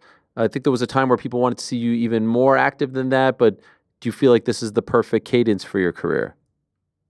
I would love to fight more. I mean, for me, it's something that I think it's kind of a situation I found myself in where, again, there's not a lot of guys that I can fight. They had me in the rankings at number 15. So realistically, looking to move up and continue to improve and get better, there's just not a lot of guys for me to fight. And other guys are getting matched up at different times. And so it seems like a lot of it's out of my control. And what I've switched my mindset to is not the quantity of fights and getting the experience there. It's just getting the experience in the gym, continue and improve and develop. And for me, most guys at their point, if they're where I'm at in my career, they're still fighting on the regional scene. They're like, all right, I got 5-6 more fights on the regional scene. Then I'm going to get a shot at contenders and then the UFC. And I've already been in the UFC for 4 fights. Like I'm kind of getting to the point where in, another year or two, like I'll be a veteran. So that's something that it's just the way that it's kind of shaken out and the way the cards have fell in my career. It's just been very unique and interesting. I'm wondering if this thought crossed your mind in New York at MSG. You got to right the wrong of 2016, right? You got to exercise those demons. Are you getting a chance to exercise the demons of Cedar Falls in 2016 when you were trying to make the Olympic team? Is there anything there? Or is this a stretch? I didn't actually compete in the Olympic trials in 2016, so I never wrestled there. When I look back at my career, I'm trying to think if I've ever lost in Iowa, and I'm pretty sure the answer is no. In the whole state, you've never lost any competition in the entire state? trying to think. No, I don't believe so. Not since I had started wrestling. So I've got a pretty dominant history there. You know, that used to be a preseason nationals, folk style nationals as a high school kid, won that a bunch of times, went undefeated there in college, won the Big Ten championship there in 2016. Yeah, look out. If I'm in Iowa, you're against me, you're probably catching an L. By the way, Wells Fargo in Des Moines, that's the same as Bryce Jordan in at Penn State, right? I mean, if they're going there, they could surely go to Bryce Jordan and go to that venue with a card headlined by you. Yeah, absolutely. And we've started up discussions on that, looking at potentially, I want it, and I know Penn State wants it. The Bryce Jordan Center, I've been in contact with them. We've, brought it to the UFC. And so I think there's some pretty serious potential to do a fight there. And I believe that, you just throw me on the card, I'll sell out 17,000 seats, no problem. So to me, it's a no-brainer. You think so? You think if they just announce Bo Nickal's fighting opponent TBD and not a single other fight, they're selling it out? Absolutely. Yeah. I mean, again, I'm training at Penn State a lot. I'm on campus, I'm in the community, and I can't walk from the parking lot to the wrestling room and not get stopped by 5-6 people. So, I think that my name carries a lot of weight in State College and then in the entire state, right? It's a really nice location too, because we're about 2 hours from Pittsburgh, 2.5, 3 from Philly, and then about 3 from New York. So I think that we'll get all that, big city traffic to kind of come in, meet in the center of the state. And I believe that would be, the wrestling team sells that out, no problem, every single match. And so for me, with my name and reputation, that selling that out would be, no problem. You had 3 Big Ten championships, right, to your name? Yep. What about our boy Gable? Just got his 4th, right? Yeah, no, it was good. He's tough, man. Gable, he's a generational talent. He's a guy that the way he competes at heavyweight is pretty unprecedented. There's only been a few guys that have had that speed and power and explosiveness. And when you look at a talent like that, you just, I think, got to appreciate it. But I think I'm looking forward to a rematch between him and Greg Kirkfleet, hopefully NCAA finals here in Philadelphia. It'll start off this coming Thursday. And so, I'm riding with my Penn State guy. He hasn't had a win against Gable yet, but you never know. Crazy things happen at the NCAA tournament. So we'll see what happens in a few days. And I'm hoping Greg can do the unthinkable, pull the upset. For the MMA fan like myself who wants to get into wrestling, we've talked about this. This is no better time than now to talk to you with the tournament about to start later this week. Is there a name or two, a guy who maybe could be the next you, the next Ben Askren, the next DC, who is potentially finishing up or maybe has a year left, who's going to transition? Who should we look out for? Is there anyone, I know I'm putting you on the spot, but are there any super studs who you hear might go into MMA after they're done with collegiate wrestling? Yeah, there's a lot of really tough guys. If you're looking at guys that want to transition into MMA, Andrew Alirez is a guy. He competes for Northern Colorado. He's a former national champion. He's had some MMA experience, some striking experience. I think I've seen videos of him, and I believe his dad maybe is an MMA coach. But he's going to be, I think, transitioning over, and he's really tough. I think the guy, you mentioned Gable. Gable's got the John Jones connection, and there's possibility we see him in MMA at some point in the future. But I think the guy you got to watch more than anybody is Carter Starachi. And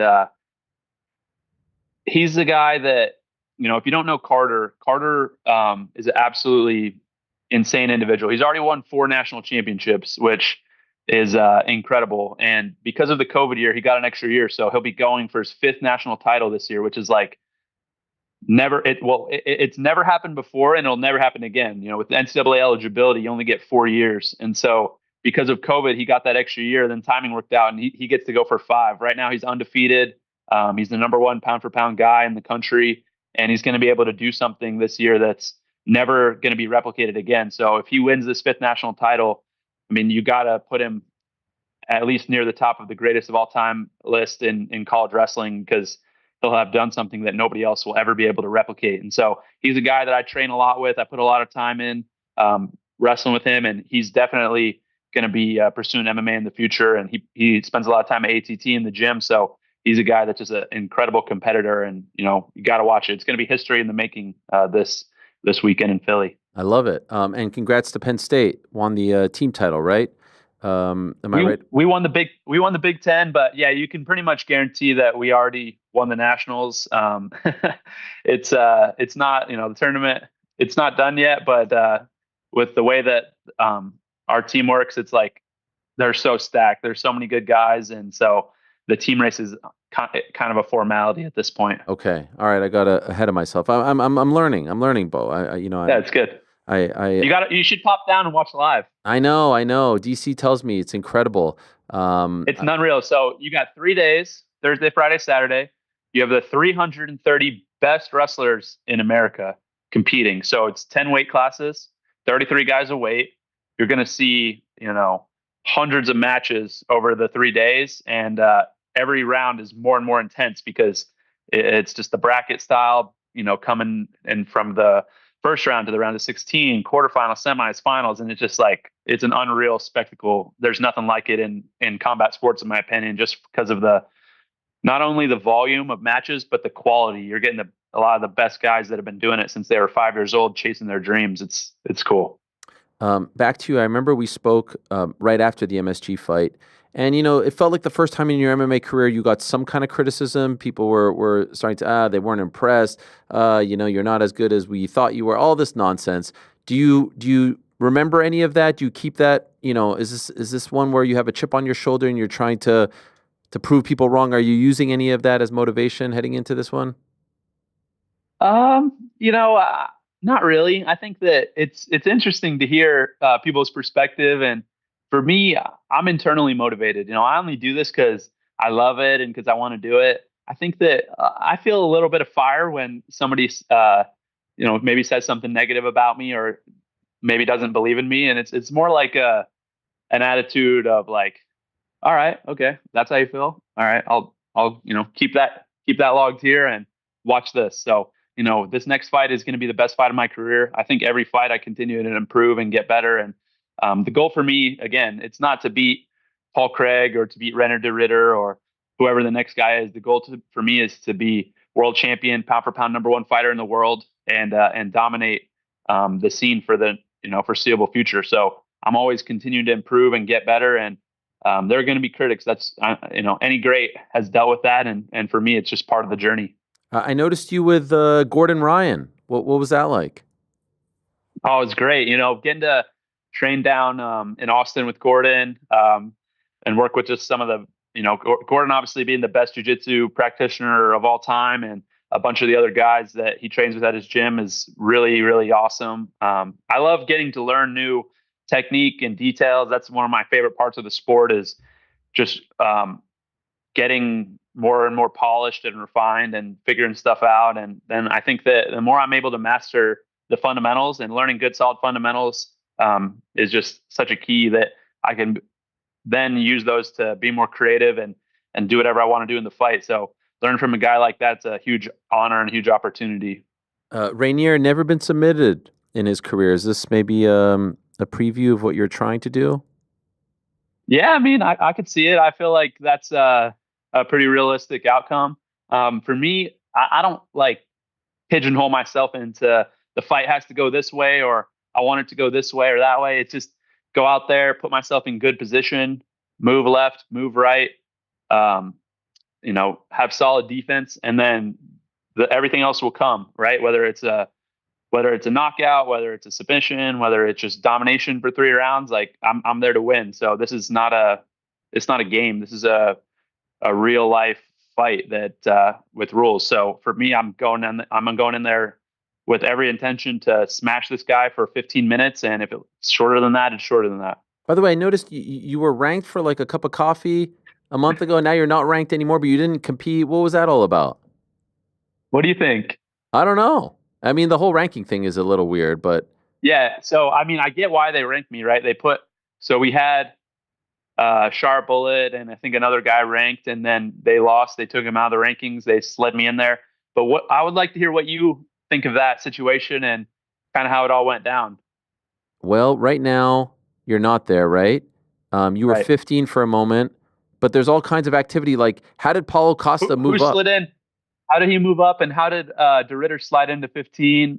What do you think? Are you suggesting that there was some foul play? Not foul play. I think it's marketing. Is marketing foul play? I mean, to a degree, when we're talking about rankings, because rankings are supposed to be, independent and Who unbiased. makes the rankings? Honestly, they say it's these people, but I don't even know if these people exist. I think it's the UFC playing around with them. What do you think? I mean, to me, the rankings it's all just marketing. Yeah. It's not.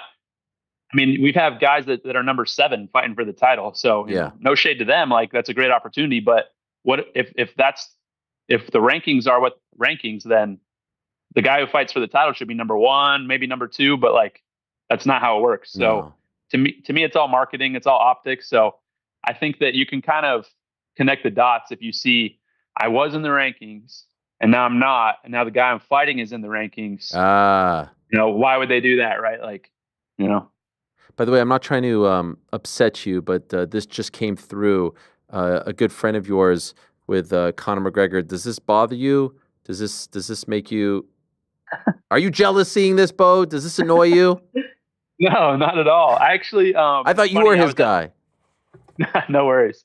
He can have a lot of friends. He loves the sport. So, yeah, I ran into Conor at the inauguration. Actually, it was one of the craziest things.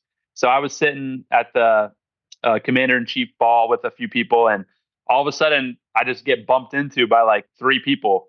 I'm like, what the heck? I kind of turn around and look, and there's just a mob of like 25 people, and they're all like looking into the center of this circle, and it's like moving kind of almost like through my group. And these guys are bumping me because they're walking backwards and not looking. And like, finally the group moves around me and I get to the center, and it's just McGregor in the center. And he's just like, "What's up, Bo?" Like, and I'm like, "What's up, dude? How you doing?" He's like, "You're killing it, mate. You're killing it. Keep up the walk. Keep up the walk." And I'm like, "Thanks, bro. Appreciate it." And he just, moved through. But I think he wants to maybe pursue a career in politics, potentially in Ireland. And I think that there's a lot of, I don't talk about politics because I'm just a fighter, but there's a lot of stuff going on in Ireland and in Europe that's very interesting. And I think, I think guys that have a similar mindset to me, that know what it's like to really put in the work and grind and earn everything you get. It's good to have people like that in politics. Yeah, I saw a lot of you there. GSP, Tim Kennedy, yourself, John Jones, Connor. It was a who's who. Look at this. Look at this crew right here. A who's who. Yeah, I felt, I was honored to be in that group. Just hanging out with those guys was pretty cool.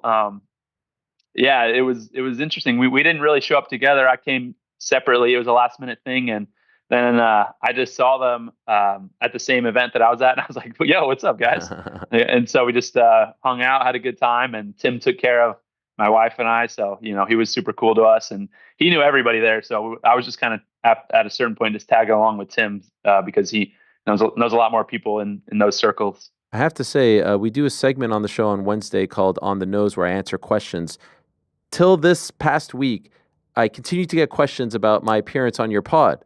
A ton of questions. And I have to say, as I said to you on the pod, you do a great job. The questions that you ask, the way you listen and you ask follow-ups and the research and all that. And I feel like you're putting a little more TLC into this. I saw Chael on there. I saw a DJ. Like it feels like I keep seeing you pop up with these. Seems like you're enjoying it. What's the long-term goal for this? And it's called Nickels and Dimes, right? Yes, sir. Thank you. Yeah. I mean, my main goal with the podcast is just to have interesting conversations with people that I want to get to know, or I like what they're doing. That's really the entire genesis of it. I like seeing people who are successful and have done really well in their area of expertise, and just picking their brain and seeing what makes them tick and how they've found their way through their career. So I think success is such an interesting topic to study, and there's a lot of people that are studying it and a lot of people doing a good job. But I like to make correlations between people that are just at the top level of their field, right? So that's kind of the ethos behind the podcast is just interesting, successful people, interviewing them, getting to know them. And I don't do really any prep or any type of studying for any of the guests. It's people that I already know and like. And I just want to get to know them more and learn what has helped them, find success in their career and share that with people. I think that it took a little while to get to that point where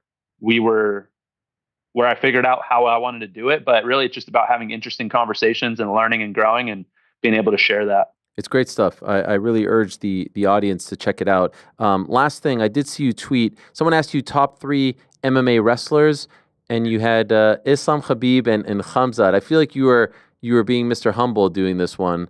How far away? Well, A, were you, and B, how far away do you think you are from that list? I think that, or were you trolling? It's hard. Maybe you're trolling based on your face right here.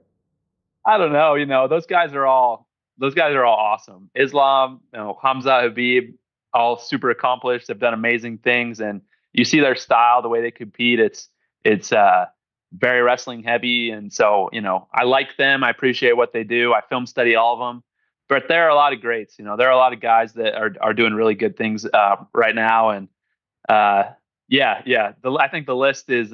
You were messing. It's always. You were actually. Oh wow, you were instigating. I like this. I respect this. Okay, so you were just trying to rile up the Russian fans. Is that what you were doing?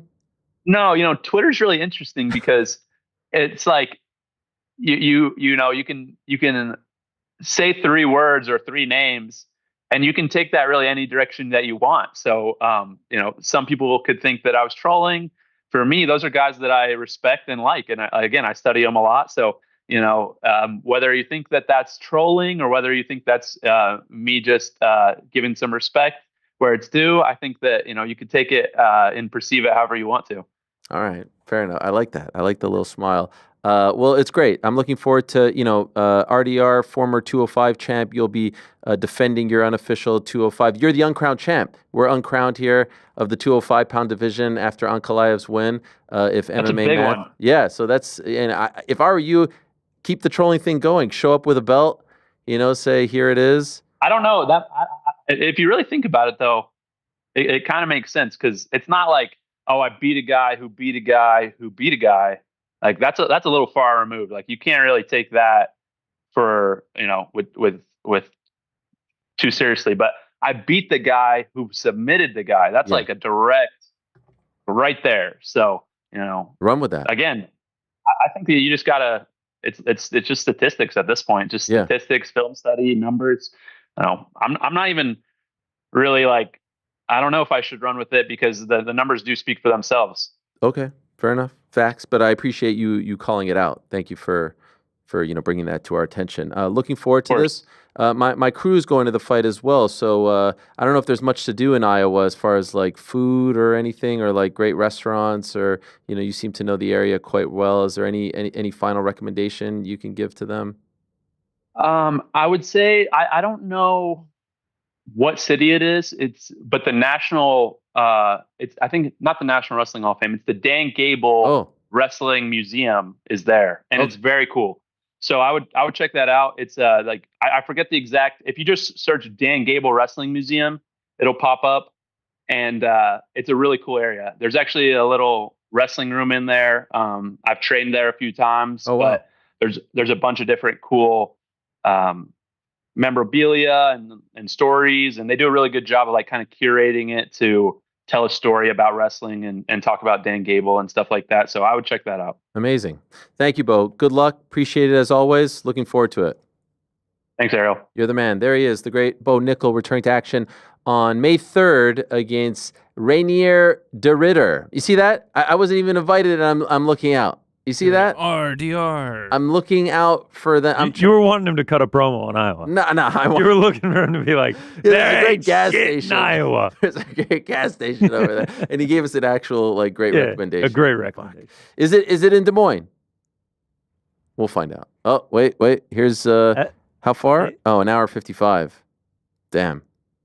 That's bit going of to a be trek. tough. Bit of a Yeah, trek. it's tough. It's Next tough. time. We only got 24 hours. Next It's time. tough. There it is. Yeah, it's tough. All right, let's keep the train rolling along. A great day here on this super stacked Monday. We just spoke about our final guest of the day. We were just talking to Bo about him. Let's say hello to the king himself, Gordon Ryan. Is he there? No, He's not there. Oh, okay. I thought I saw that he was there. Am I wrong? Did I? You were wrong.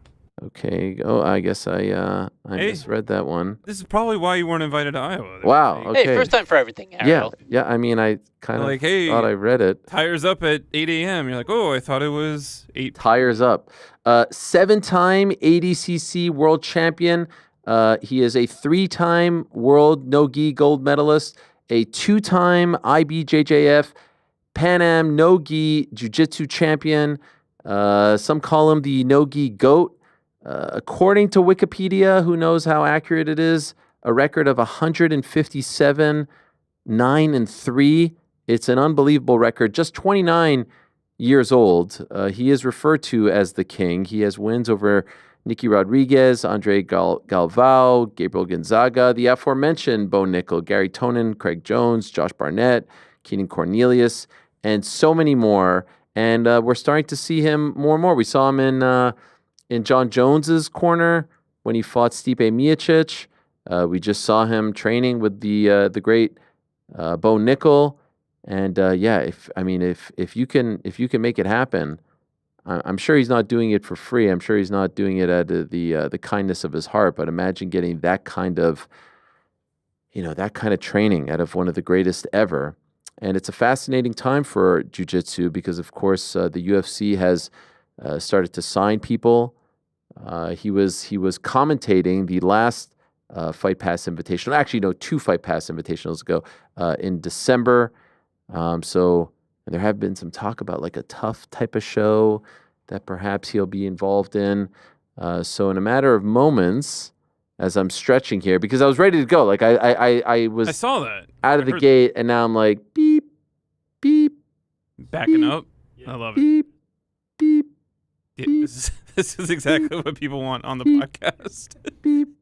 Let's keep it going. Beep. That was good. That was good. I have to say, Frank, you're getting to be Fred Norris-esque with these. Oh, wow. That's quite the compliment. It is. We just need more because Fred used to have so many different carts, and you Yeah. have told me that you could only have like 30 or something. I Is have that it? 32 ready to go. Yeah. Also mixing the show. At the same time, plus the uploads I afterwards. also have to tell you when you're trying to bring in a guest that's not. Yeah. No, I mean, I will just say I feel like it's a perfect vehicle for your comedic timing. Yeah, I like it because then, just let the other people speak for me. I think it works out. Oh, you mean like the voices on the drops? Yeah. Okay. All right. So here we go. I think is now safe or. Yeah. Okay. Let's go to our last guest of the day, the one and only Gordon Ryan. I ran through his entire resume, so he won't be impressed with this intro. But here we are. Wow, I'm impressed with this setup. Holy shit! What is this? Is this in your home? This isn't my home. We have our trophy room behind us, and I'm in a throne that was a Christmas gift by Gary Tonin. So, wow. Yeah, it's like my little, where I do all my interviews if I can. This is an incredible setup. Well done. And apropos, given your success and also, given your nickname. By the way, I see top right, you have some knives over there. What's going on over there? Yeah, so John is like a knife fanatic, our coach, John Denner. So yes. Whenever we like win a big tournament or we get promoted, he'll like gift us a knife or a sword. So I have them like all over. Like I have swords on the wall next to me here. So we have like, it's a combination of like medals that I won, belts that I won, like a bunch of different, things that people gave me. Incredible. And then the knives that John gave us. So I'm not used to seeing you without the gray hair these days. Why the natural look? I'm kind of incognito, and people, even my friends, get confused, especially when I shave my face and I have no beard. Yeah. But it's cool because I can go out and compete with the white hair, and then like if I don't want to get like ultra harassed in public, because everyone like knows the white hair. So if I go back to my natural hair and I just stop dyeing it, then people like don't recognize me as much. So if I want to kind of go incognito, then I just go back to the brown. And why incognito right now? I just like haven't been competing. ADCC happened, and I got a little bit injured. I was rehabbing my knee after ADCC, and then we've just been trying to open up our school. So I've just been working on trying to get the school in Austin opened up that we've been working on for years now. So that's my main priority. Any chance it opens this year? Yeah, we should be open in the next couple of months, I'm hoping. So we're up in North Austin, and I'm hoping that we should be open the absolute latest by June. But people keep asking me, and I keep telling them 2 months, and it's been like 2 years, so I don't want to, nobody quote me. But I think we should be open the next couple months. Okay.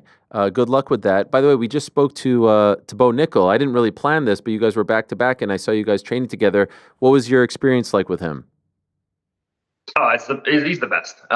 Just a super nice guy. We trained together. We went out and I took him around Austin a little bit and tried to coerce him to come back to Austin because he's such good training. But he's a very exceptional athlete. He just wants to learn. Like he puts himself. There's a lot of wrestlers who come in and just try to not get submitted, try to avoid submissions. But Bo really comes in with a learning mindset where, he was playing leg locks with some of the best leg lockers that we have in the gym. He was playing guard, he was playing bottom position. And so, his ability to, number one, just throw his throw his ego out the door and put himself in positions where he isn't really good and be willing to get submitted and put himself in bad positions. And his ability to learn, like when he asks a question, he knows what questions to ask, which is very rare with someone who is coming from a completely different martial art. But he asks the right questions. He's willing to learn, and he learns very quickly. So he's going to be an issue, I think, in the middleweight division. Do you feel like he's just scratching the surface with his jiu-jitsu? Obviously, we know about his wrestling background, but he's still, a neophyte when it comes to MMA. Do you think there's much more that we can see out of him from a grappling perspective?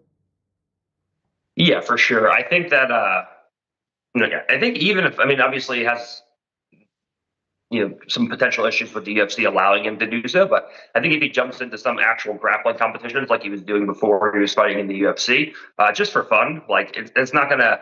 If he jumps into like a Fight Pass Invitational, for example, even if he loses to a good guy, it's not really going to do anything for his mixed martial arts brand. It's not going to negatively impact him. But just having him even jump in some grappling tournaments just to kind of get the experience. A lot of people were criticizing him, in his last fight for kind of being a boring fight or whatever the case is. But I looked at that fight and I was like, there is no way that Bo fought this way, other than to get experience on the feet at a high level, like in front of a crowd. And I asked him, and he was like, "Yeah, I was just trying to get experience out there, and play on the feet. I don't really play on the feet too much. You have a lot of early finishes." And I was like, "Yeah, exactly." So people don't understand. Like he wants to learn. He wants to get the experience. He wants to get the time in the octagon. And I think, insofar as jiu-jitsu and mixed martial arts, I think he's kind of just scratching the surface. Obviously, he's a very credentialed wrestler. American legend, but I think that there's just so much more for him to learn, pretty much in every area. So I'm excited to see him, especially for his next fight against de Ridder, because I've trained with both of these guys a fair amount. So I'm excited for that. We saw in November you in Jones's corner, and I'm wondering now, as you're getting a little bit older, do you think more MMA fight? Are you open to this? Do you want to coach more of these guys, or is this just a coincidence? Yeah, it was funny with John. He kind of just messaged me on Instagram. We had talked a little bit back and forth, but he messaged me one day and he was like, "Hey, can you come out?" And I was actually helping him for the first Stipe fight, that one that got canceled. And thank God I left before he got hurt. I don't want anybody to blame me for that. But then I came back. It was kind of like a weird timing because I was in camp for ADCC and I was competing in ADCC, and I was like, I can't come during the camp, but right after the camp I'll come, because he was fighting in November and ADCC was August. So I was like, after the camp I'll come, and I ended up staying for like 6 weeks or 5 or 6 weeks, I think it was, for that camp. And I'm always willing to help coach, and especially high level guys. And it just so happens that John Jones was the first high level guy that asked me to actually come and be part of his camp. So yeah, I think it was a great experience for myself. Definitely as a high level coach, and and for him, because whenever people come to us, it's just John is coaching because John is just the coach of coaches. So it's always people taking John's classes. But because I got to go to him in Albuquerque, I had kind of the opportunity to explore, high level coaching where, I was one of the guys in charge. Obviously Greg was, and the other coaches were, ahead of me because they've been with John for so long. But, just being one of the core coaches and, being there just as a coach and not also as an athlete, was a really cool experience. So I'm open to coaching high level guys, in the UFC. But John was just the first person to ever ask me. So Wow, that surprises me, but good on him. If this Aspinall fight comes to fruition, do you think you'll, given his grappling background, do you think you'll work with him again? yeah, I think so. That's totally up to him. Like I've worked with a lot of UFC fighters in the past, but it's just been like, kind of sporadic training where they come to Austin and they ask me questions. But like, doing the whole camp almost with John was like my first like real coaching experience.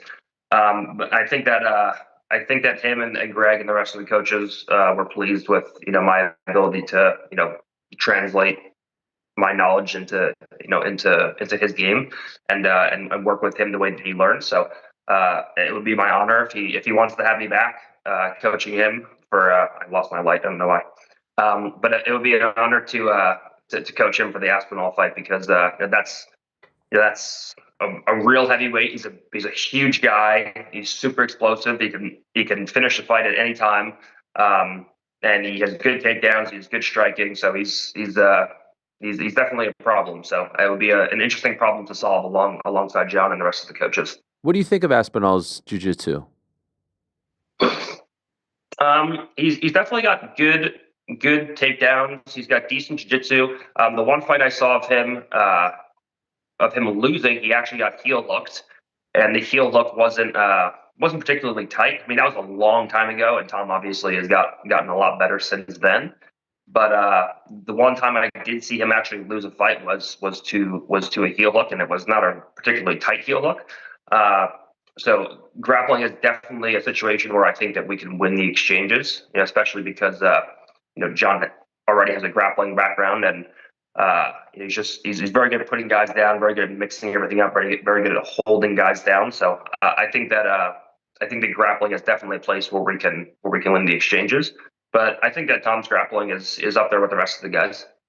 By the way, when you were with John, did you? I'm assuming the answer is yes, but just curious. Did you roll with Gable Steveson, and if so, what did you make of that experience? Yeah, Gable's great. It was again right after ADCC, so I was coming off like a pretty bad LCL tear and an ACL and PCL sprain and a grade 2 LCL tear. So I wasn't gonna go like super hard with Gable because he was like 300 pounds at the time and he's like already uber explosive. So I just didn't want to get hurt. But we just did like some light hand fighting and some training on the ground. Nothing too crazy. It was like very light, just kind of getting a feel for one another. And then we were both there for John. Like we both understood the assignment and understood that we're here to do our thing, but our primary focus is John Jones getting ready to fight for the heavyweight title. So me and him mostly took on a coaching role, and then whenever John needed a body, that was our job. Your health issues, and in particular your issues with your stomach, well documented. Where are we at now? How are you feeling these days? My stomach's still not great, but I'm alive, so I can't really complain. It was really, really bad for the ADCC camp, and leading up until the ADCC camp, it's kind of gotten a little bit better now, but it's still not great. So other than my stomach, I'm pretty healthy. Like my ankles got a little hurt at ADCC, my knee got a little bit hurt at ADCC, but I'm not really too concerned about that. The main concern is just my stomach, trying to get that back on track. I actually have a appointment with my doctor, like I think early next week, my stomach doctor. So we'll see how that goes. How is your diet? Like, are there certain foods that just kill you that you have to stay away from? Is it very restrictive these days? I try to stay away from like fast foods or anything hard to digest, like anything that's like ultra processed. Yeah. And hard to digest kind of just sits in my stomach for a while. Spicy food sometimes gets me. So just clean food most of the time. Like I'll have like a cheat meal here and there. I'm like kind of fat right now just because I've been traveling and haven't really been doing too much training because my knee's been hurt, like hard training. So I'm like kind of like a little fat guy right now, but mostly clean stuff. And then I'll have have a burger sometimes or pizza sometimes. So Okay. Well, what is fat for Gordon Ryan? my abs are like barely visible. My genetics, like my dad would always get like a little like fat down by the belly button and like the muffin top. So like that's where I like start to get fat just with my genetics. So I'm like a little pudgy right now by my midsection for me. But once I get back in shape, it'll give me like a month and it'll move up to my biceps and traps. It'll be fine. Well, when I asked you about your stomach, you said that you're alive, so all is good. And I've seen you, I think, refer to yourself as being like half dead when you competed in ADCC, and you only kind of did it because of your relationship with them and you wanted to help them out and whatnot. Was it that dire? ADCC was rough. Like I was going through that camp, so it was supposed to be a 12-week camp officially, and then I do like a 4-week unofficial camp just because I like to do more than most teams do, like 12-week camps. I like to do an unofficial 16-week camp. So for me, that entire 16 weeks, my stomach issue kind of progressed, and there were some things that changed, and it's not relevant too much right now. I don't want to go too much into detail, but I ended up having mast cell activation syndrome. So every time my heart rate would go up, I would just immediately get super nauseous.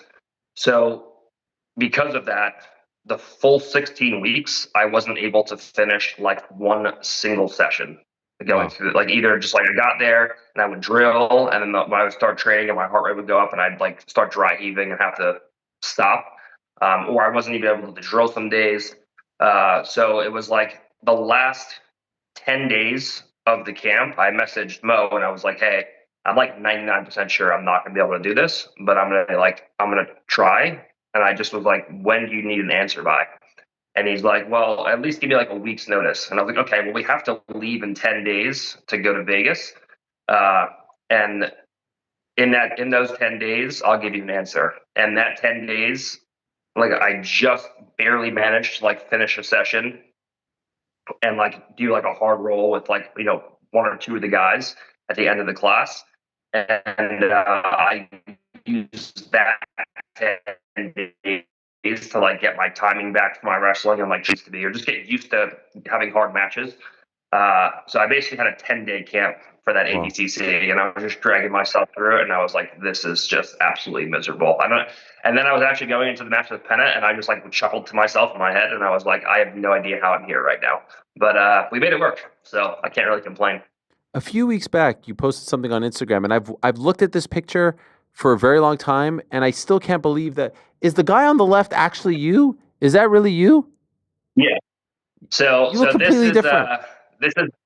So the guy on the left, this is before 2017 ADCC, and I was doing a massive weight cut. So I was competing at 88 kilograms, which is 194, and I was cutting from like 225, and I was like 200 pounds in that picture. The picture on the right is me at my biggest.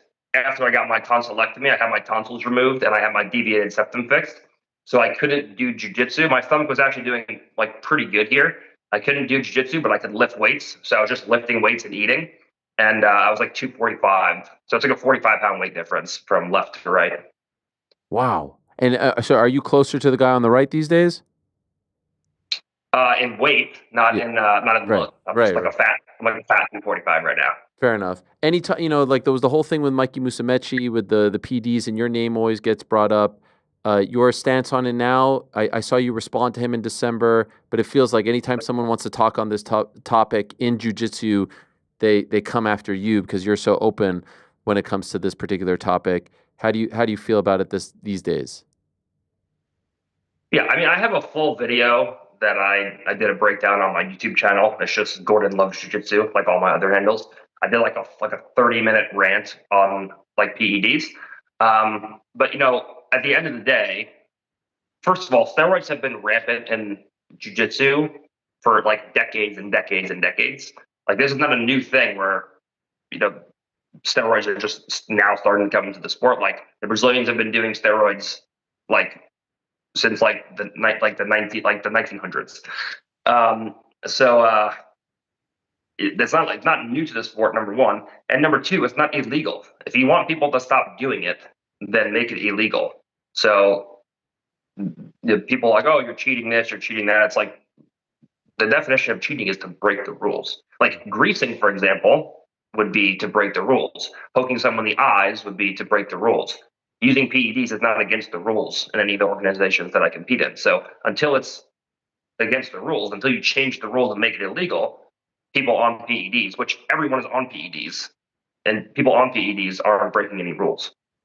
So forgive my ignorance. Like even UFC Fight Pass Invitational, they don't test. None of them test. No, IBJJF, Nogi Worlds, and Worlds, I believe, test. I'm not 100% sure. They may have started testing Nogi Pans and Pans. I'm not 100% sure. And the way it used to be, I believe, was that they tested every other podium winner. So if it was like one weight class yes, one weight class no, one weight class yes, one weight class no, they may test all the winners now, but it's only the winners, and it's only on the day of the competition. So there's no random testing. So basically, if you just cycle off, you can beat the tests with like just doing some math in your head and like cycling off properly before you have to compete. But none of the other organizations besides IBJJF, to my knowledge, are testing guys. Do you think that'll ever happen, or do you think it will remain like it is now? Well, I think it could happen. The one problem that we have in jiu-jitsu is that there's not one governing body. So let's say, for example, that UFC Fight Pass decides to start testing athletes. So unless you're going to have athletes being exclusive, which is a whole nother issue. Let's say I'm competing as an athlete for UFC Fight Pass, and these guys are testing, and then I go to compete in ADCC, and these guys aren't testing. That means that you're gonna have guys that are fighting at UFC Fight Pass against guys that are fighting in ADCC that don't want to fight on UFC Fight Pass, and the guys at ADCC are going to be juiced up anyways. So then, if you're an athlete on UFC Fight Pass and you're getting tested, now you have to go and you have to compete in these other organizations where they don't test. So you're at a disadvantage because of the fact that one organization is testing, and you have to be clean year round if they're doing random testing, and the other organizations aren't. And now, so the only way to really get past this is, number one, to have an agreement across the board on organizations, which ADCC was pretty vocal about saying that they're never going to test athletes. Like they don't care. They just want to see good matches. So you either need to have an agreement across the board, which I don't think is going to happen, or you need to have organizations that are going to sign athletes exclusive so that if you're competing for Flow or for One or for the UFC, you can only compete against athletes in those organizations, and everybody in that organization is now going to be tested. The problem is when you start talking about exclusivity, now you need to bring money, because in order to get people exclusive to your event, you have to pay them a much higher amount than you would to have them compete non-exclusive. So, and there's not enough money really to start paying these athletes all this money to be exclusive. Right now, because there's just not that much money in the sport as athletes. So you run some problems when you start having one organization test and not the other organizations, because then you have clean athletes here that are still competing in the organizations with PEDs being legal, and then you still have athletes that are natural or more natural versus athletes that are not natural. So you run into some logistical problems here that people don't really think about. Your relationship with UFC now, do you have any type of deal with them? I'm not exclusive. I have a very good working relationship with UFC. The UFC, they've been very good to me. They've been very straight shooters. Like, I'm a big straight to your face, like black and white guy. And, if they're going to tell me to F off, they're going to at least do it to my face. Whereas, some other organizations will be super nice to my face and then try to do things behind my back. The UFC just is like, if they're like, screw you, they're like, screw you. I have nothing exclusive with the UFC as of now, but I have a good working relationship with them for sure. I saw some talk that maybe there was going to be like a tough type of show with maybe you and Mikey as coaches or something like that. Is there any truth to this? Yeah, everyone keeps saying that I'm going to be a coach against Mikey on some some grappling Ultimate Fighter show. I spoke a little bit about that. Like I kind of just like we put it in one another's ears. Like I've been saying that we should do like a reality show for years to like build new stars.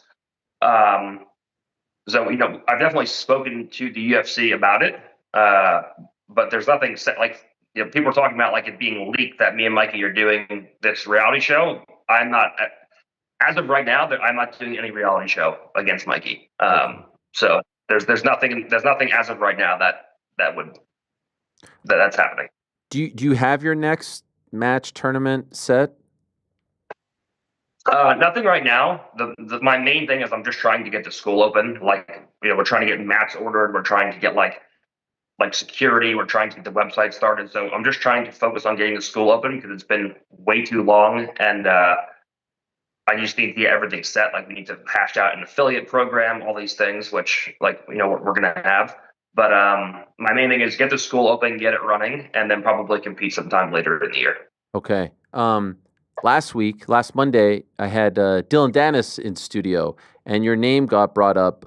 For those that missed it, just want to play the clip real quick and get your reaction. Here's Dylan. The Gordon one is one you should go after.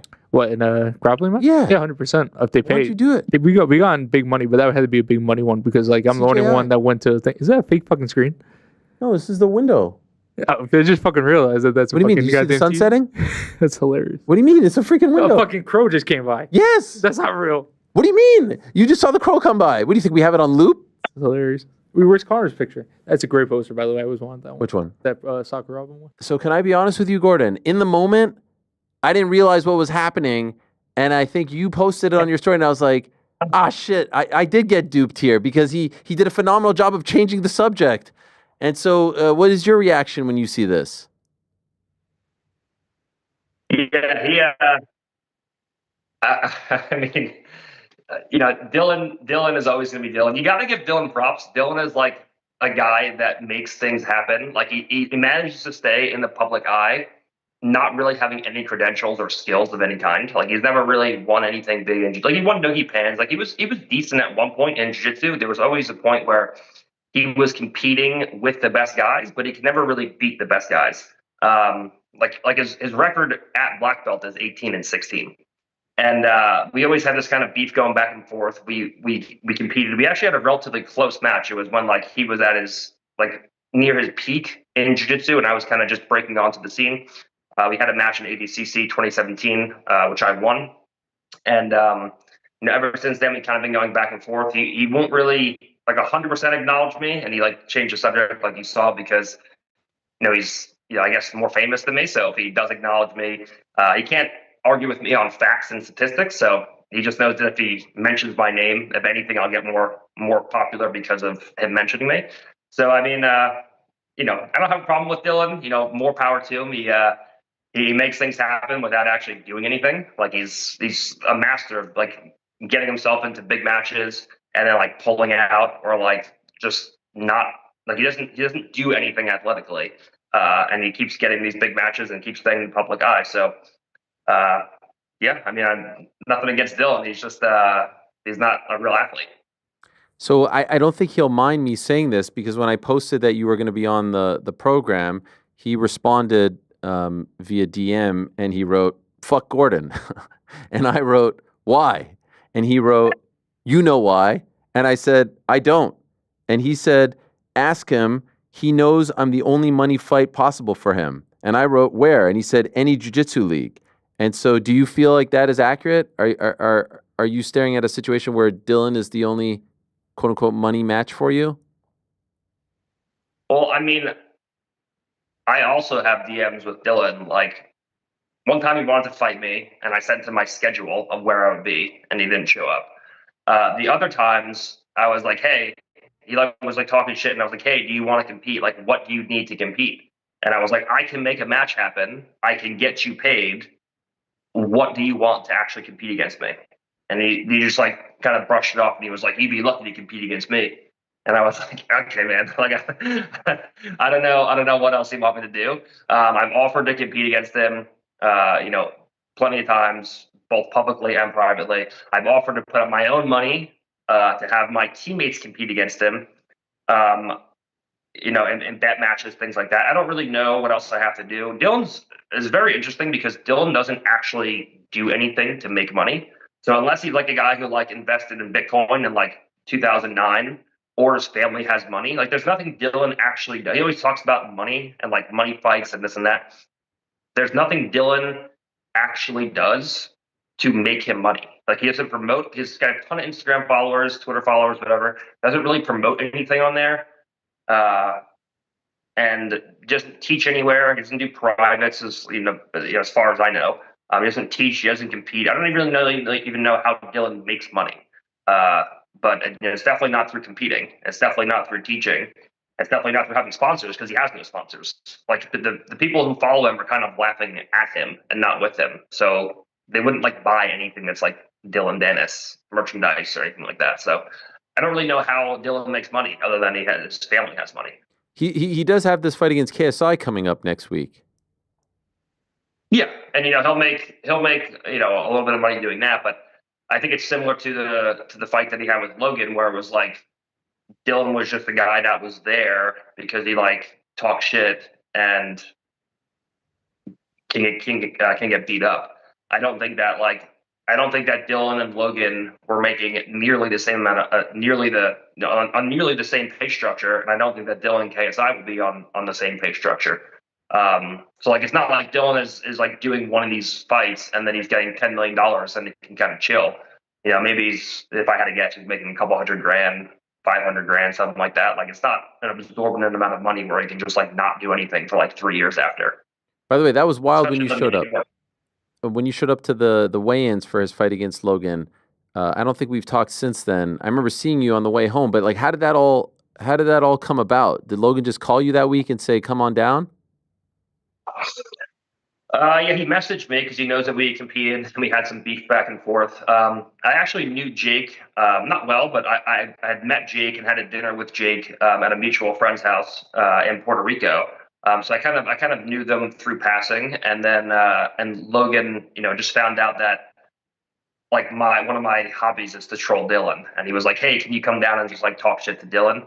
And I was like, "Yeah, for sure." And then the second Dylan saw me, he got like super pumped up. And then he had that boxing match, which again, more credit to Dylan for what he did in the actual boxing match, because you didn't actually get a conclusion. Like it wasn't like the match ended and like Logan outright won and he got his hand raised and there's a picture of Dylan next to Logan with Logan's hand raised. Like he just started a fight towards the end and then the match got canceled and then they said that Logan was the winner. And then that was it. But like there was no, like he even finagled his way into that fight with Logan, didn't really do anything to get there besides like, be a Instagram guy. And then he ended up in a massive brawl, which just brought him more publicity. And he lost the fight, but he didn't really lose the fight. Like he didn't go to the scorecards and then he lost the fight. He just kind of finagled his way in there, finagled his way out, and then like on to the next thing. Then he was like, "I'm going to fight in the UFC." And they were like, "No." Do you think you guys ever compete against each other again? No, there's no way. Dylan hasn't competed in jiu-jitsu in years. He's 18-16 as a black belt, 18 wins, 16 losses. He's 1-3 at ADCC. So ADCC is where we competed. It's our Olympics. It's the biggest, most prestigious tournament we have. Dylan's record there is 1-3.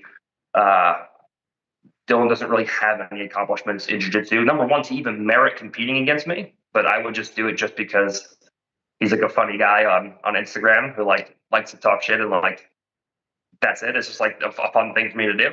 But there's no way that he'll ever compete against me now. He's not even an athlete. He doesn't even train anymore. He just like posts online. Like once he started hanging out with McGregor, his like athletic career kind of just fell off a cliff. Is there any chance you compete for UFC this year? I'm hoping so. Yeah. I'm hoping that Fight Pass is throwing some money into jiu-jitsu. I think Dana just said they were doing $10 to $12 million this year, so it'll be exciting. I'll see what events they have later in the year and kind of go off of that. And until then, just trying to help them, build the sport and promote. This is very young sport, insofar as being a professional sport, like a serious professional sport. I think the UFC is doing a good job of pushing it, trying to push it mainstream. So I'm just here to help however I can. And then when the school's open and we have everything set and I'm feeling okay, then I'll hop back in and hopefully beat some people up. And I remember the last time we spoke, you had the one deal and you said like you kind of owed them because you weren't able to compete. Is there any chance we ever see you in one, or has that ship sailed? Well, so I felt bad because one was paying me, and just as I signed the contract, my stomach got so bad that I couldn't compete, and they were still paying me, and then they wanted to sign me exclusive, and the numbers didn't really make sense to be exclusive because they were trying to make all their athletes exclusive. And I was like, we couldn't come to an agreement. And I was like, listen, even though we couldn't come to an agreement, like, you guys have been paying me all this time, you guys have been supporting me. I feel like I owe you something for that. So I offered to do a match for free, and they're like, oh, well, that's really kind of you, but we're only competing with exclusive athletes, from this point forward. So I was like, okay, no problem. So I don't have anything against one. I have a great relationship with Sean Brady. But it didn't work out, numbers wise for exclusivity, but I have nothing against competing for one. It's just, if, there's one guy that brings numbers in, puts butts in seats in the sport. And it's me. Like most of the tournaments that I compete on, or organizations I compete for, like I bring in 12 to 15 times the viewership of the second best guy. Wow. And as far as viewers. So if you're gonna want me to be exclusive, you got to pay me a lot of money. Makes sense. That's good business. You've got instructional videos over at BJJ Fanatics, your YouTube channel that you mentioned, Gordon Loves Jiu-Jitsu, and also GordonTheKingRyan.com, where you can buy merch, links to the instructional videos, and a bunch of seminar information and stuff like that. So wish you the best. Appreciate you coming on. Great to catch up, Gordon. And hopefully you get better soon, and we'll see you back out there competing later on this year. Thank you, guys. You got a lot of good sound bites today. That should break the internet for the next few weeks. I appreciate it. Thank you, Gordon. All the Thank best. There he is, Gordon Ryan. Great stuff. And what a world! What a world, this jiu-jitsu world. I've said it before, and I'll say it again. There's high drama in it. There's always a lot of fun things to talk about. Great personalities. They do a great job with the personalities, and there's different people who have different beliefs, and the steroid stuff and all this. There's a lot of meat on that bone, and the UFC is very smart to get into it. UFC, I think, is very smart to get into it these days. They're slowly but surely dipping their toe in that water, but in their quest to kind of dominate all forms of combat, MMA, pro wrestling, boxing, jiu-jitsu, slap fighting. Do they ever get into kickboxing? I wonder. I do wonder. That's one that they never really... it. Yeah. That's one that they've never really showed any kind of interest in whatsoever. I just don't think it'll work. It's pretty much just become glory, right? I mean, is K1 even a thing anymore? No, K1 is not a thing. Is there any PFL to Glory's UFC? Is there any number 2 out there? I don't know if Infusion is still around. One Championship puts on pure striking fights. In fact, they're more of that than MMA at this point. But it's more Muay Thai. I know there's kickboxing as well, Jonathan Haggerty. But it's never like or correct me if I'm wrong, is there ever like a full kickboxing card? No, maybe. I think there might be. But either way, like, it's striking arts, right? Primarily. Like, they're doing Muay Thai and they're doing kickboxing rules. And I think it would be one, like, I don't think it necessarily would be one sport or another to take off. It would be like, striking in the big gloves. And I just don't know if there's an appetite for it here in the U.S. Glory really invested in that and tried to make it happen, and it just never took off. Well, a lot of people were asking, usually on Mondays, it's first hour, we recap the weekend, we talk about what happened, we get into things, and then guests, second and third hour. But we flip things this particular weekend, if only because our good friend Petesy Carroll had some St. Patrick's Day plans. He was very busy. It's a holiday, and I told him you could take it off. You don't have to show up to work today. This is a national holiday. There's no bigger day on the Irish calendar, I do believe. And I learned last week on the crack that it was the great St. Patrick who rid Ireland of the deadly snakes, and that's why on this day, March 17th, we honor him by, I think, celebrating and eating and drinking and whatnot. Is Petesy here, or is he? Oh, there he is. Hello, Petesy. How are you? Happy St. Patrick's Day. Láfeile páric sonna Dave. Tá mai an bro Jewel as a bheith gaelach agus is bralum Aaron agus is bralum a cordia san the Ariel Helwani show. Thank you for having me, boys. No, I'm not sure. Is that the Guinness? I Is saw that it. the Guinness I saw it. talking? What is that? Is that the Guinness speaking Irish, What's or was that, happening? or were you singing?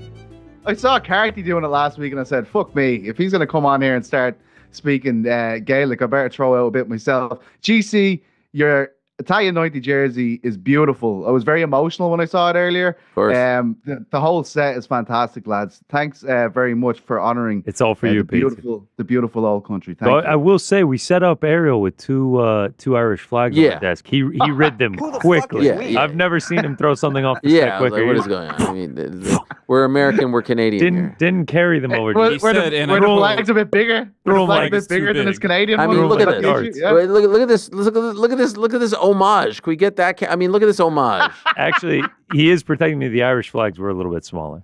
It didn't fit, And listen, there's been a theme these days having the home country smaller. The Canadian flag was microscopic. At least you got like something that was up to here, so you should feel happy about that. But I wasn't going to disrespect the tricolor by having it lower than. I mean, that feels. I get it. You know what I'm saying?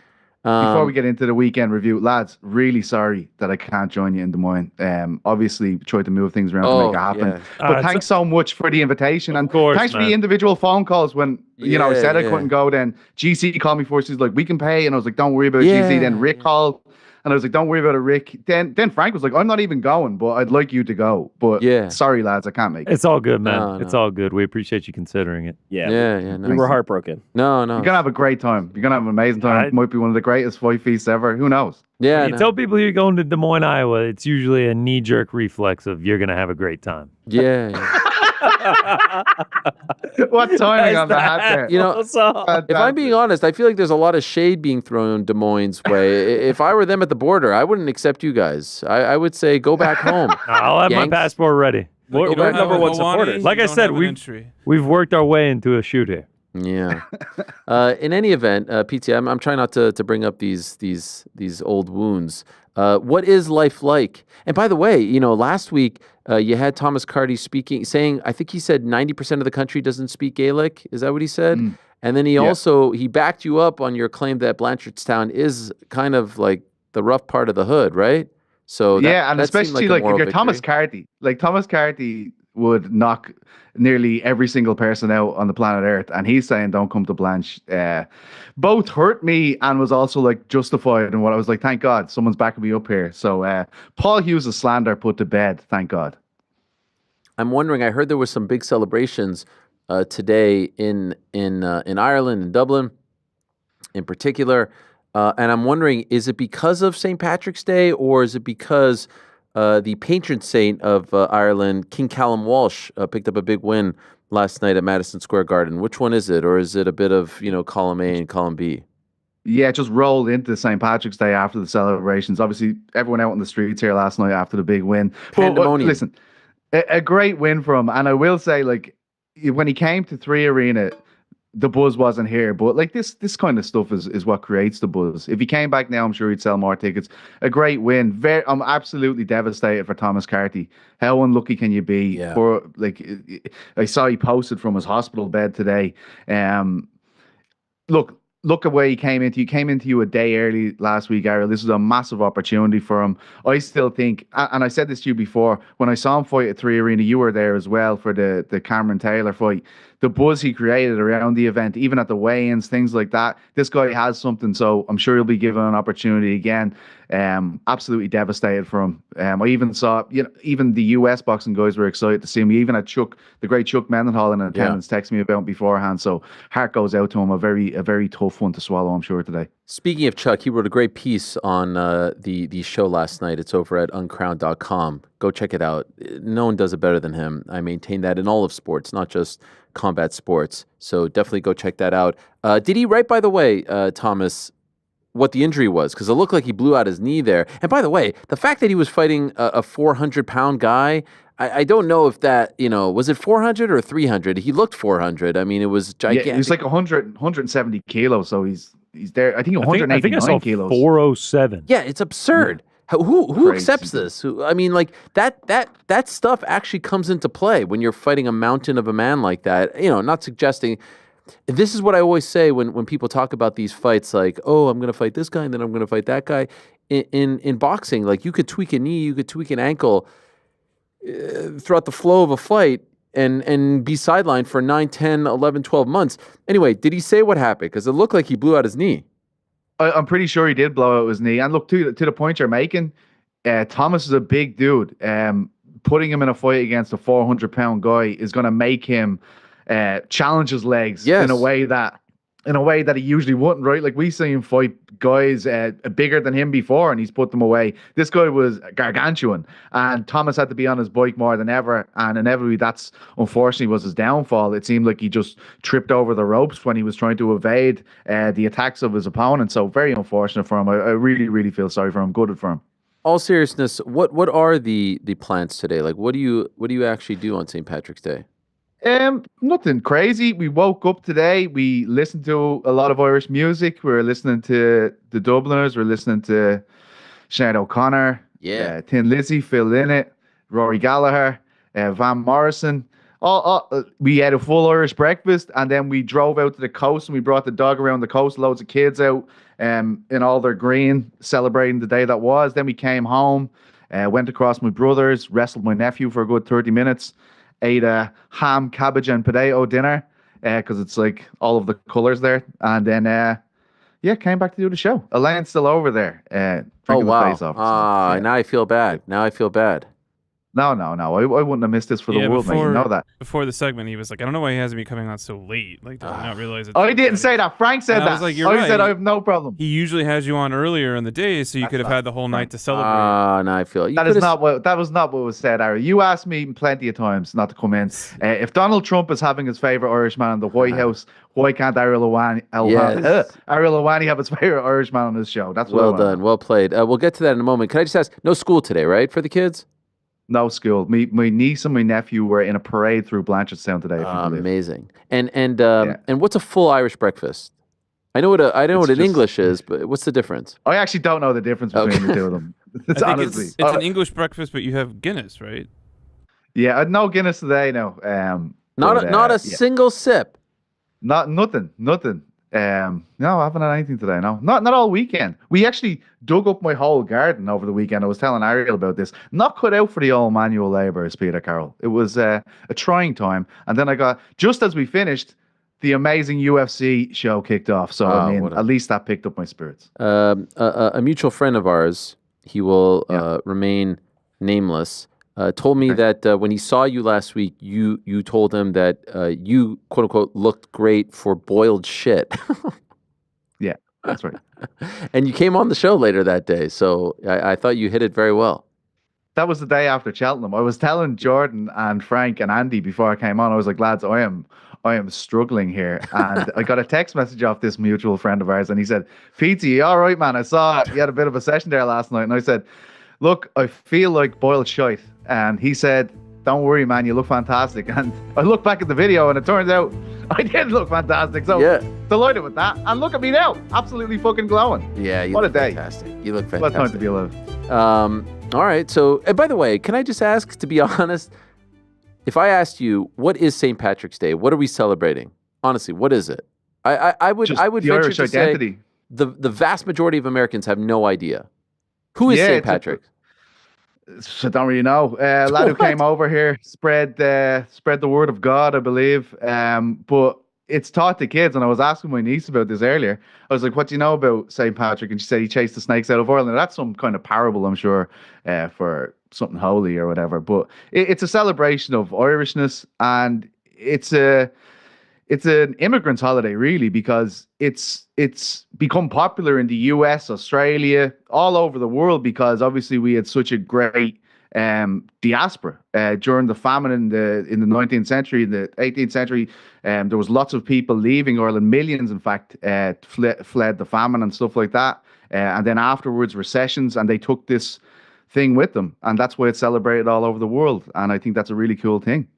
I heard over the weekend, I believe where you used to grow up, there were some footprints, and you would see the footprints, and they would say that it was St. Patrick's footprint. I mean, it's amazing stuff. I don't know how much of it is true, but I love the history. I love the lore. None of it is true. Yeah, I don't know. Well, like it's actually where my mom grew up. It's like a coastal town. And my uncles What's it called again? trawlermen. What's the name? Skerries. Yes. Beautiful place. Which to me is a feeling that I get on Sunday night. I never knew it was an actual place in Ireland.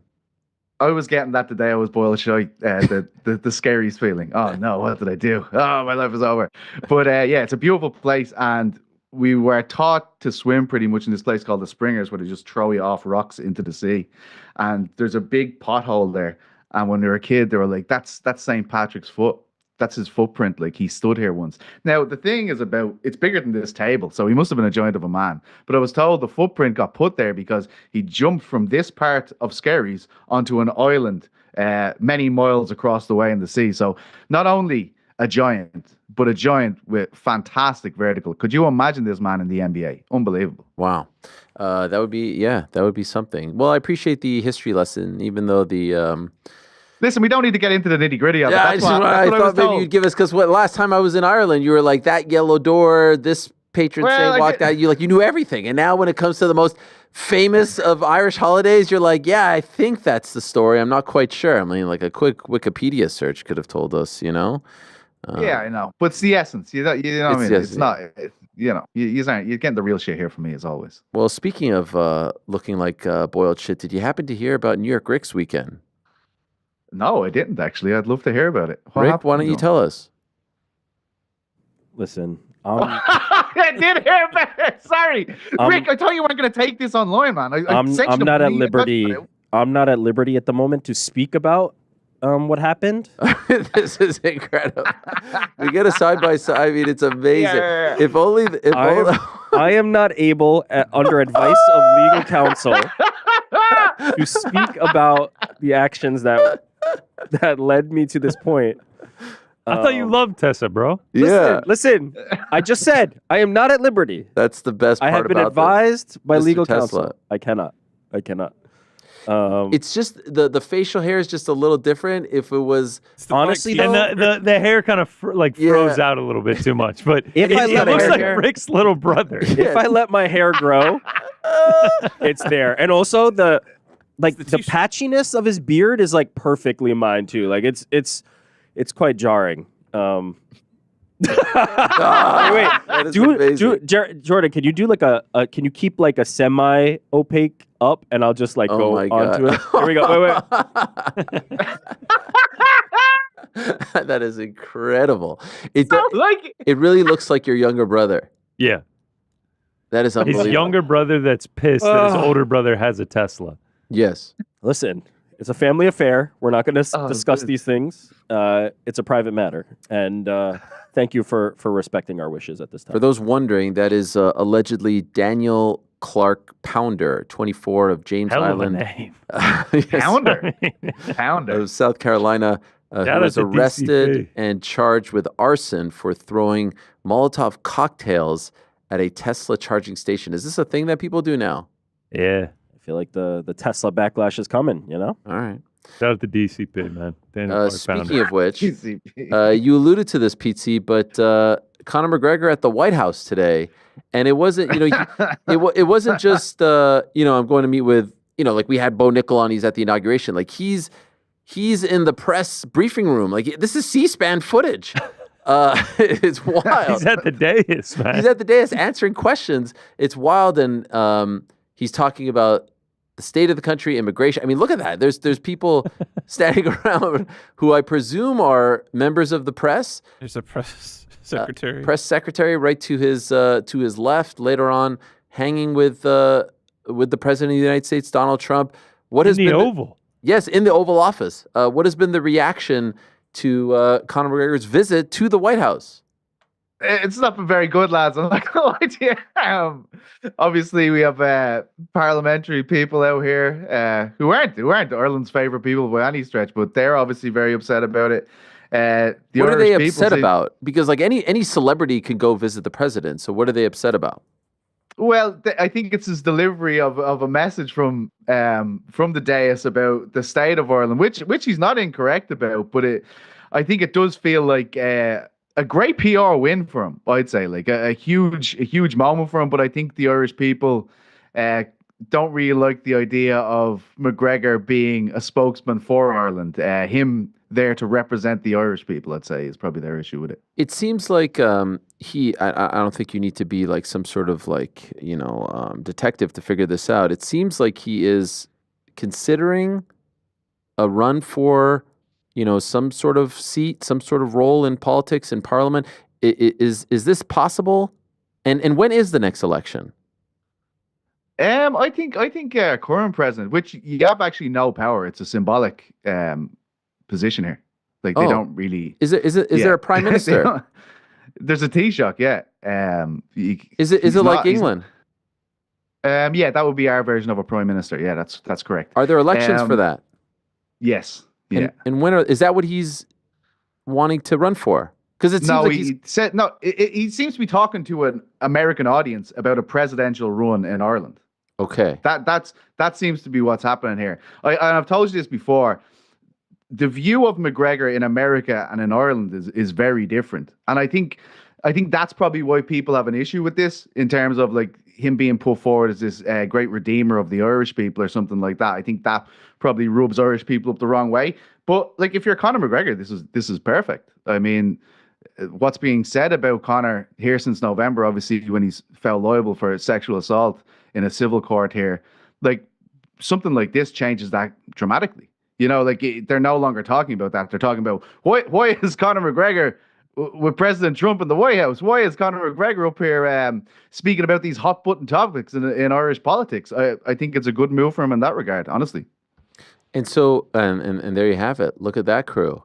There's the whole family, and there's Elon Musk. This is just over there in the middle. Speaking of Teslas, and the gentleman. Who's the gentleman? I believe it's Mark Burnett, like TV's Mark Burnett. Oh yeah, it is from Survivor. The creator of Survivor. Yes. I feel like you don't hear that tagline too often these days. Which TV's Mark Burnett. Yeah. Wow, that's like Mark it. Burnett. He looks different. It's a wild scene, though, isn't it? Like, why is he like there? It's just Yeah, why is he crazy. there? Oh, because of The Apprentice. Oh, They're buds. okay. Yeah. But why is he in that picture? Yeah, TV's Mark Burnett. Shout out. Never heard of him. Is he Neither Irish? have I. I don't think he's he's one of the all-time great He's English. No, he's actually, he's a British television producer. reality show. Wow, I mean, Still sacrilege. Connor be in a fist fight with him later out on the lawn. What a time. Do we know, does he have any other plans? Okay, so wait, regarding the presidential, because you say like it doesn't hold, is that something that you get via election, or does your party get elected and then you have like? I think you need to be elected by a certain number of people in the Oireachtas, like in government. I believe you have to be kind of nominated. There'll be several people who run for it, and then you can get elected. Like then I think there is an election process. Like we'd vote for it, but it is a symbolic. Like it wouldn't be like an Irish president doesn't get elected and start like say like in Trump's situation like these tariffs and stuff like that. He would have no kind of constitutional power like that. They sign off on constitutions that have been brought forward by our government, the Dáil, but they don't have any kind of power as such, if you get me. Okay. All right. Well, wild times. It's truly bizarre. Like it's I will say, no one that I met today didn't speak about it. Oh yeah, I'm sure it's like everywhere. It's a massive hot button issue. It's and I'm sure you'd rather people be talking about this than the way they were talking about him. And look, like I think it's been fairly clear how Irish people feel about McGregor, even through the Paul Hughes thing, the outpouring of support for him. When McGregor questioned his Irish nationality, and then last week a clip went viral around here. I know I shared it with a few of the lads, and maybe yourself. He's like at a Limp Bizkit. He announced he's going to see Limp Bizkit of all bands of rolling fame, and they're at 3 Arena, the venue where everyone. This is where he put away Brandel, and everybody in the world was like, "We want whatever this guy's selling." Fred Durst, the lead singer of Limp Bizkit of Rolling Fame, he announced that Conor McGregor was there, and 10,000 people booed him in the arena. So, I mean, obviously 10,000 people isn't all of Ireland, and he certainly does have support still. And there's lots of guys who have really big online followings who put out this stuff. Like, it's great fodder for them, but I do think he is a long way from being seen as a voice for Irish people, or a guy that is lifted aloft by the Irish people to be the voice of the nation. I think that's. I think he was much, way more like that 10 years ago than he is today, and he wasn't even trying to do it then. Let's see what else comes of this visit. Wanted to put this past weekend to bed, and in the midst of that card on Saturday, like I said, entertaining fights, entertaining results. Certainly a lot of finishes, stoppages, submissions, etc. The UFC admin was feeling itself because they tweeted this, which got everyone in a tizzy. Fight nights at the Apex are so boring. Make that 9 finishes on the night at UFC Vegas 104. Side note, I hate the fact that we call it UFC Vegas 104. There have been way more than 104 events in Vegas, way more than 104 events at the Apex, way more than 104 fight nights in Las Vegas. But nevertheless, that's just a weird thing that I get hung up on. This was great. To the 26-year-old who's running the account, God bless. I'm sure everyone loved it. I'm sure the bosses loved it. But it was, it was pretty off the mark from what we've been talking about regarding the Apex. And I'd like to think that they know that. No one has ever said that the fights at the Apex are boring. No one has ever said that in a vacuum, the fights at the Apex are bad fights. These are UFC fights. They're not quite UFC caliber like what UFC caliber once meant back in 2010, 2011, when you had to have a certain amount of fights and there was a certain sort of like, there was a process to get into the UFC. Now you can have just a couple and get into the UFC. So no one ever shits on the fights or the fighters. When we talk about the events, feeling soulless, feeling empty, lacking buzz, lacking excitement, all these things and more, we're talking about the event itself. We're talking about the venue itself. We're talking about the production. We're talking about how it comes across on television. And to ignore that or to deflect is disingenuous, because they know exactly what we're talking about. And it's getting harder and harder to switch around. You're watching, on Saturday, I'm watching whether it's NCAA, conference tournaments or other sports, NBA, whatever, and then you switch to this, and it still feels like it's 2020, and we keep talking about this. We keep going on and on about this, and I can't imagine that the fighters believe that this is the issue. Like, no one is saying that your fights are bad. No one is saying that your fights are boring. It's the production. And here I see Mr. Renato Moicano say on his YouTube channel, and I saw this courtesy of MMA Fighting, there's no dynamic like other fight nights on the road. It's good when it's elsewhere because all the athletes go to a different city and they call TV stations, radio people, and you do a fight night with media day and open workouts, and that makes people excited to watch the fights. But nobody cares when it's the UFC Apex. UFC Apex cards must stop. And again, hat tip to MMA Fighting for getting the quote. This is according to Renato Moicano on his YouTube channel, Renato Money Moicano. Look no further than Ignacio Bahamondes and Mauricio Ruffi. Same finish, same kick. One gets talked about as one of the great, knockouts of our time. The other completely forgotten about. Completely forgotten about. And who was it? It was Bo Nickal earlier today. You lose the virality. You lose the the crowd pop. You lose the reaction. You lose the interview afterwards. You lose the interaction with the crowd, whether it's Brian Battle in Paris or someone being treated like a hero. I love when you hear like Joe Martinez, who's fantastic. He's like, everybody make some noise if you are ready, and there's no one there. Or when Bisping does the post-fight interview and he goes like, everyone give it up for so-and-so, and there's no one there. Like, who are we kidding? Enough is enough. And if we're in an era where the UFC is playing this game where they're going to negotiate through the media and whatnot, and the rubber is going to meet the road with this new deal, I pray to God, because part of the onus has to be on the new broadcast partner. The new broadcast partner has to say, we don't want this. We don't want this product. We want these exact fights. Give us these exact fights. Put them at the Palms or the Virgin or whatever the venue is called these days, the Hard Rock, in front of 2,000 people. Put them in an arena. Do better, because the athletes deserve better. Their teams deserve better. Their families deserve better. They can't even get tickets to some of these events. It is driving me nuts. And you know what's the craziest part about it? They're not even trying. NXT went to the Apex and they put on a great show. And it was lively, and it looked cool, and it actually had like some sort of buzz and atmosphere. They're not even trying. And some of you guys, like, I bet you in the chat right now it says, "Oh, look at the casual." Like it's some sort of like point of pride to say like, yeah, I suffered through 7 hours of an empty warehouse card with fights that had no atmosphere whatsoever, no buzz whatsoever. Sometimes I'll listen to the fights in the car on Sirius XM.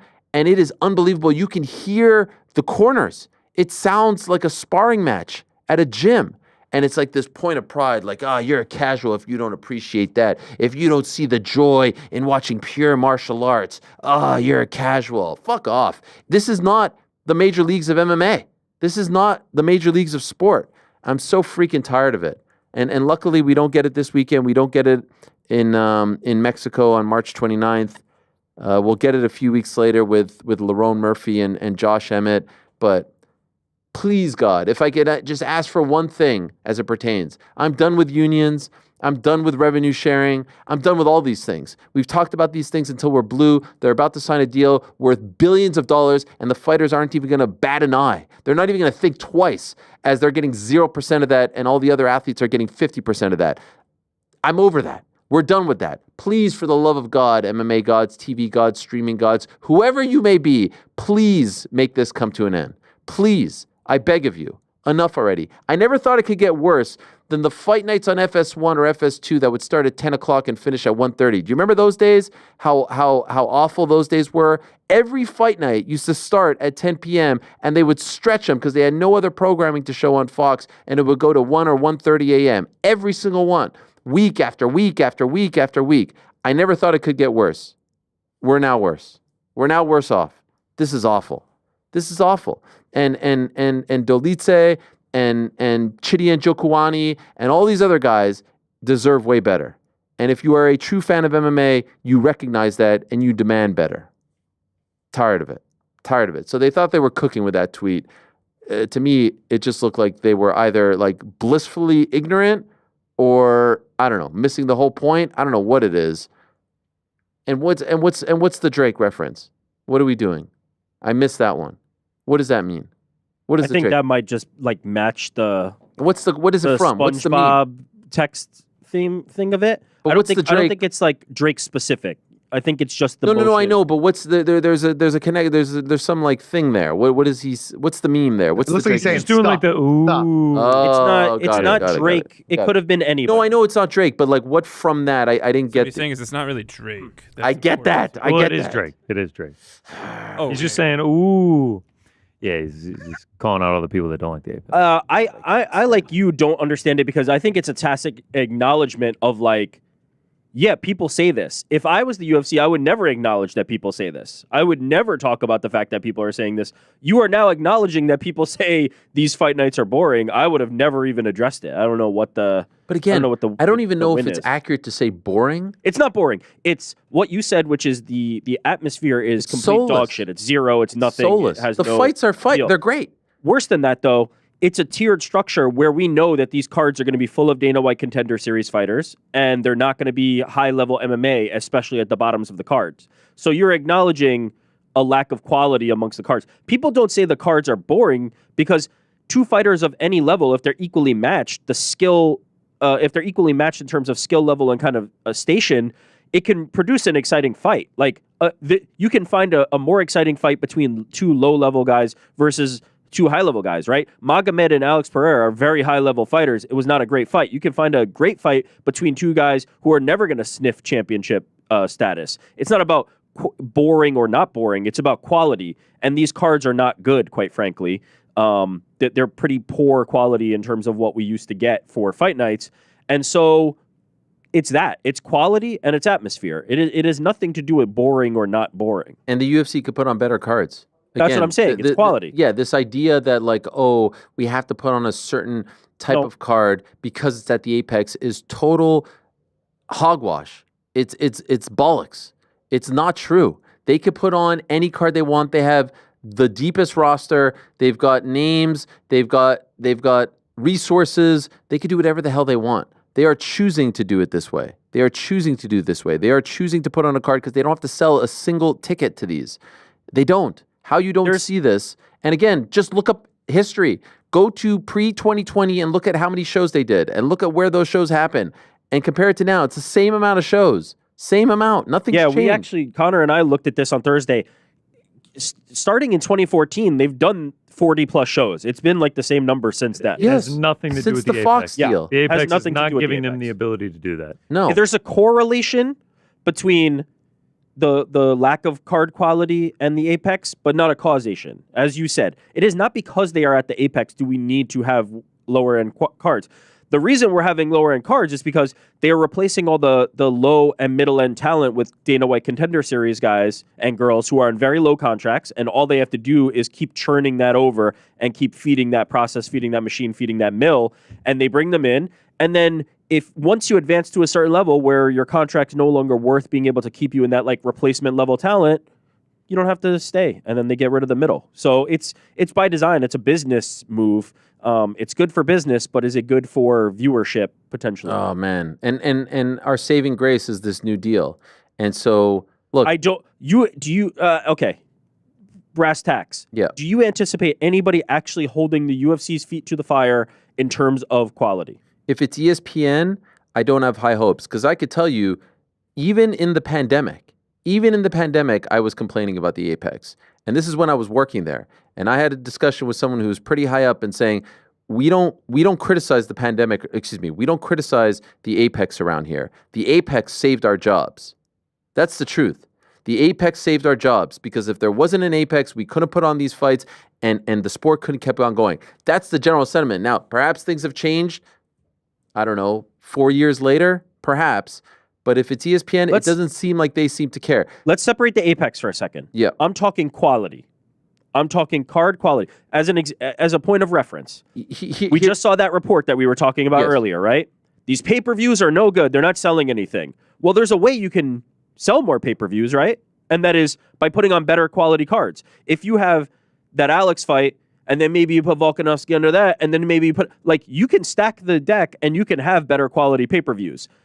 The UFC is not in a position to proactively do that unless there is somebody who pushes it back against them and demands that they do that, right? If the fans are not buying and the broadcast partner, in this case ESPN, who is selling those pay-per-views, says, we need something higher quality, then the UFC is incentivized. But short of that, they're not going to be. Do you foresee any world where they go, we need a higher quality pay-per-view, we need a higher quality fight night, we need to get out of the Apex? I struggle to imagine it. The business is so good. Okay, here's where it gets interesting. You'll see this in the NFL. The NFL is split between ESPN, ABC, Fox, CBS, Amazon, Netflix in play, and you'll see this thing where it's like, hey, Amazon's not happy with the Thursday night package, or ESPN wasn't happy with the Monday night package. We need to beef up the NBC Sunday night package, etc. Point is, if there will be multiple homes for the UFC, you'll start to see a thing like we're not happy with the product compared to the quality of the cards compared to what they're getting. But right now, it's all under one roof. And there aren't going to be that many suitors compared to like what the NFL. What the NFL has is insane, and it's a testament to just how powerful they are. But look what the NBA was able to do for themselves. ESPN, Amazon, NBC, not bad. NHL has 2. Most people have more than 1.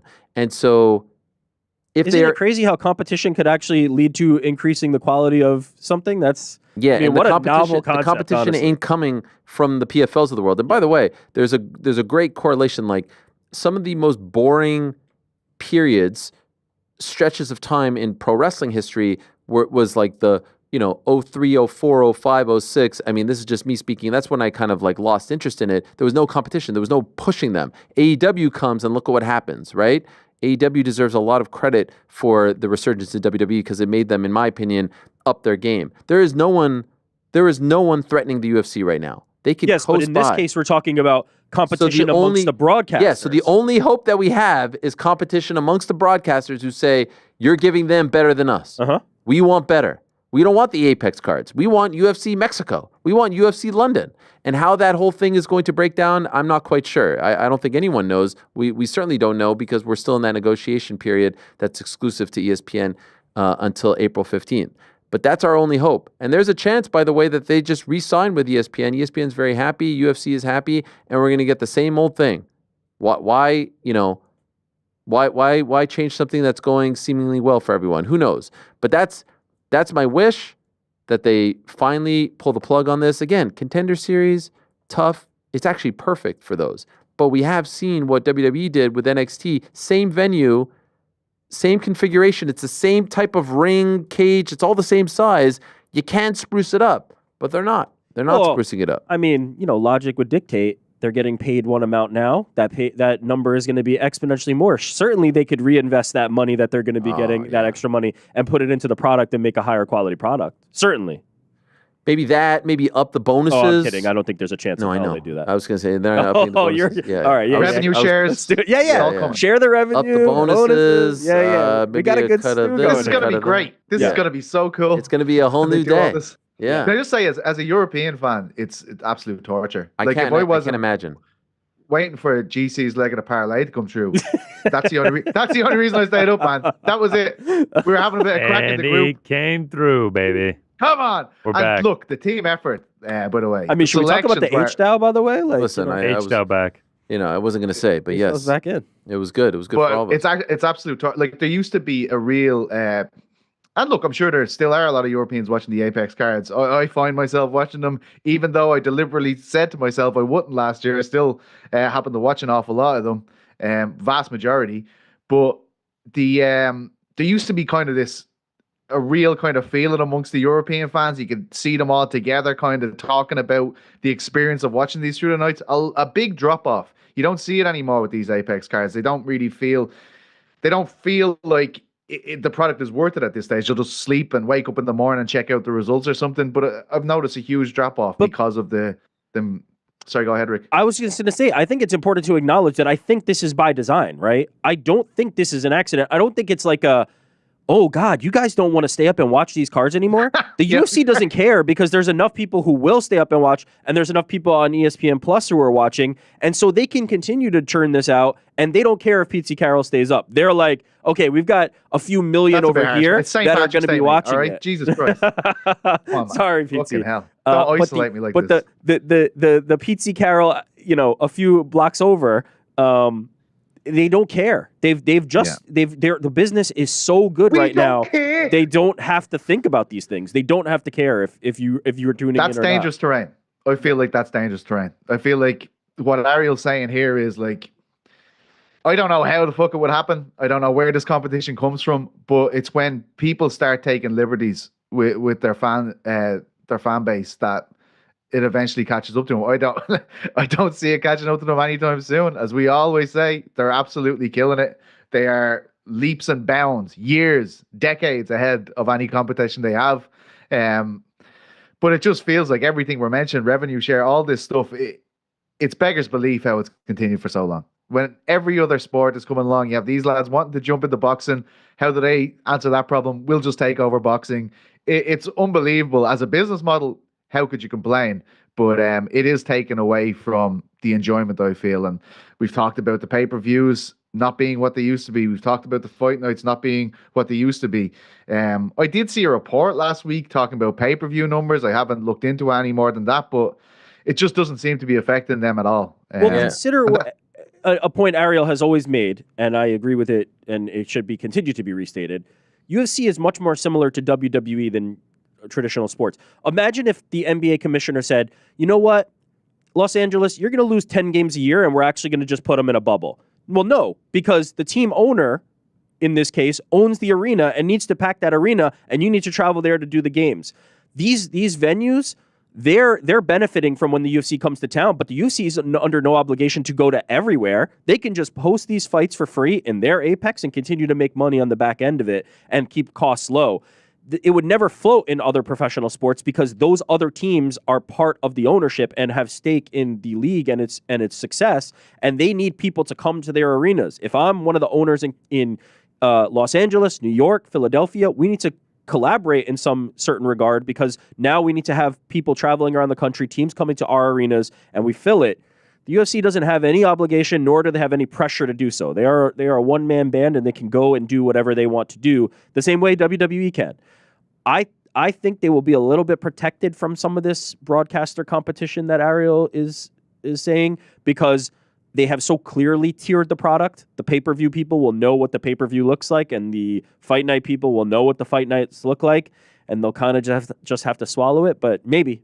Who knows? Last thing I'll say about this is the UFC has done a great job of telling the outside world, whether it's broadcasters or even advertisers, that like, hey, we run this whole thing. You want to be in business with us? You're going to take cues from us. Even going back to that Mark Shapiro conference call when he talked about the boxing, like, we're going to control it. We're going to do the production, this, that, and the other. They're really the only entity. I'm not going to include WWE into this because that's a show and it's not like a live sporting event where, they do the broadcast deal. You're not producing it. We are. So we're going to tell you what's best for you. And for the most part, these 55-year-old executives are sitting back being like, yep, I mean, the track record speaks for itself. Who the hell am I to tell Dana White what to think, what to do with his product? So we're just going to sit back and let you do it. Who am I to tell Ari Emanuel what to do with his product or Mark Shapiro? So whatever happens come 26, they're still going to control it. They're still going to produce it. And, does it start to trickle down? Perhaps.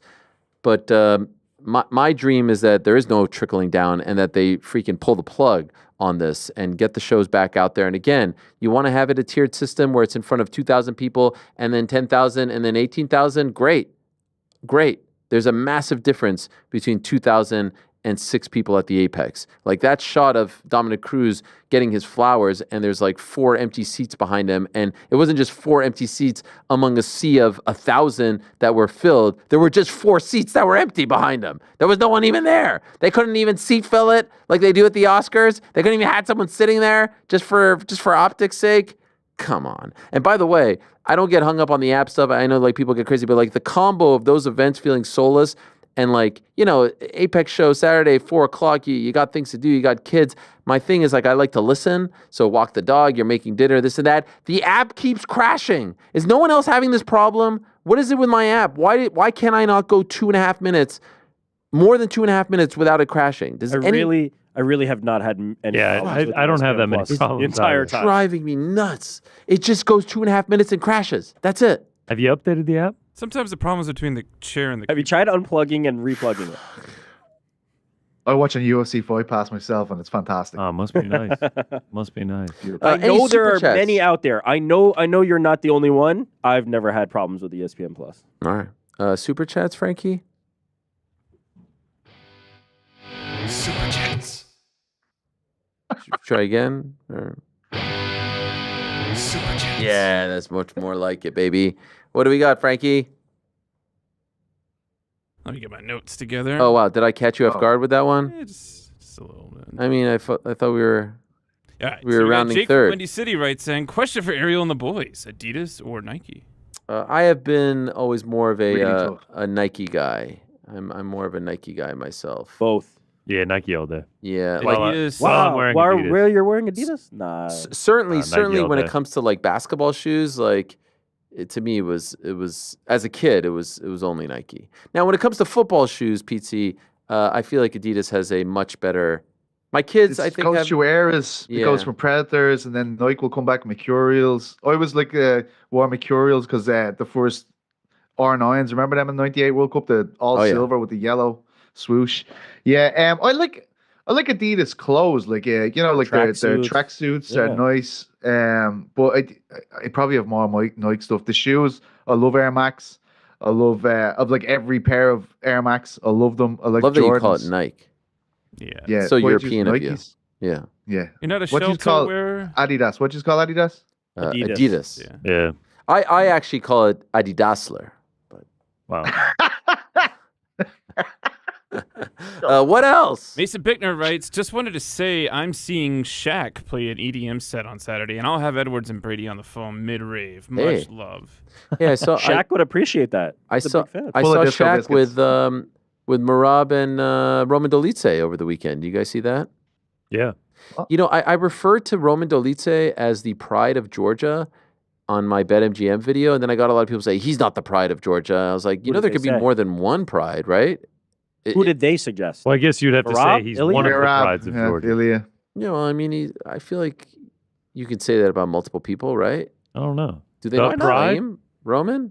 I think they claim him. Yeah, for sure. Taking it a bit literally, aren't Georgia. they? Yeah, though? a little. I got like 5 or 6 comments. By the way, It was the one and the only. Were they even Georgian? Could you verify that they were that's a Georgian good- people? No, I have no idea. Is it true that Vittori thought that he was fighting Roman Kopylov?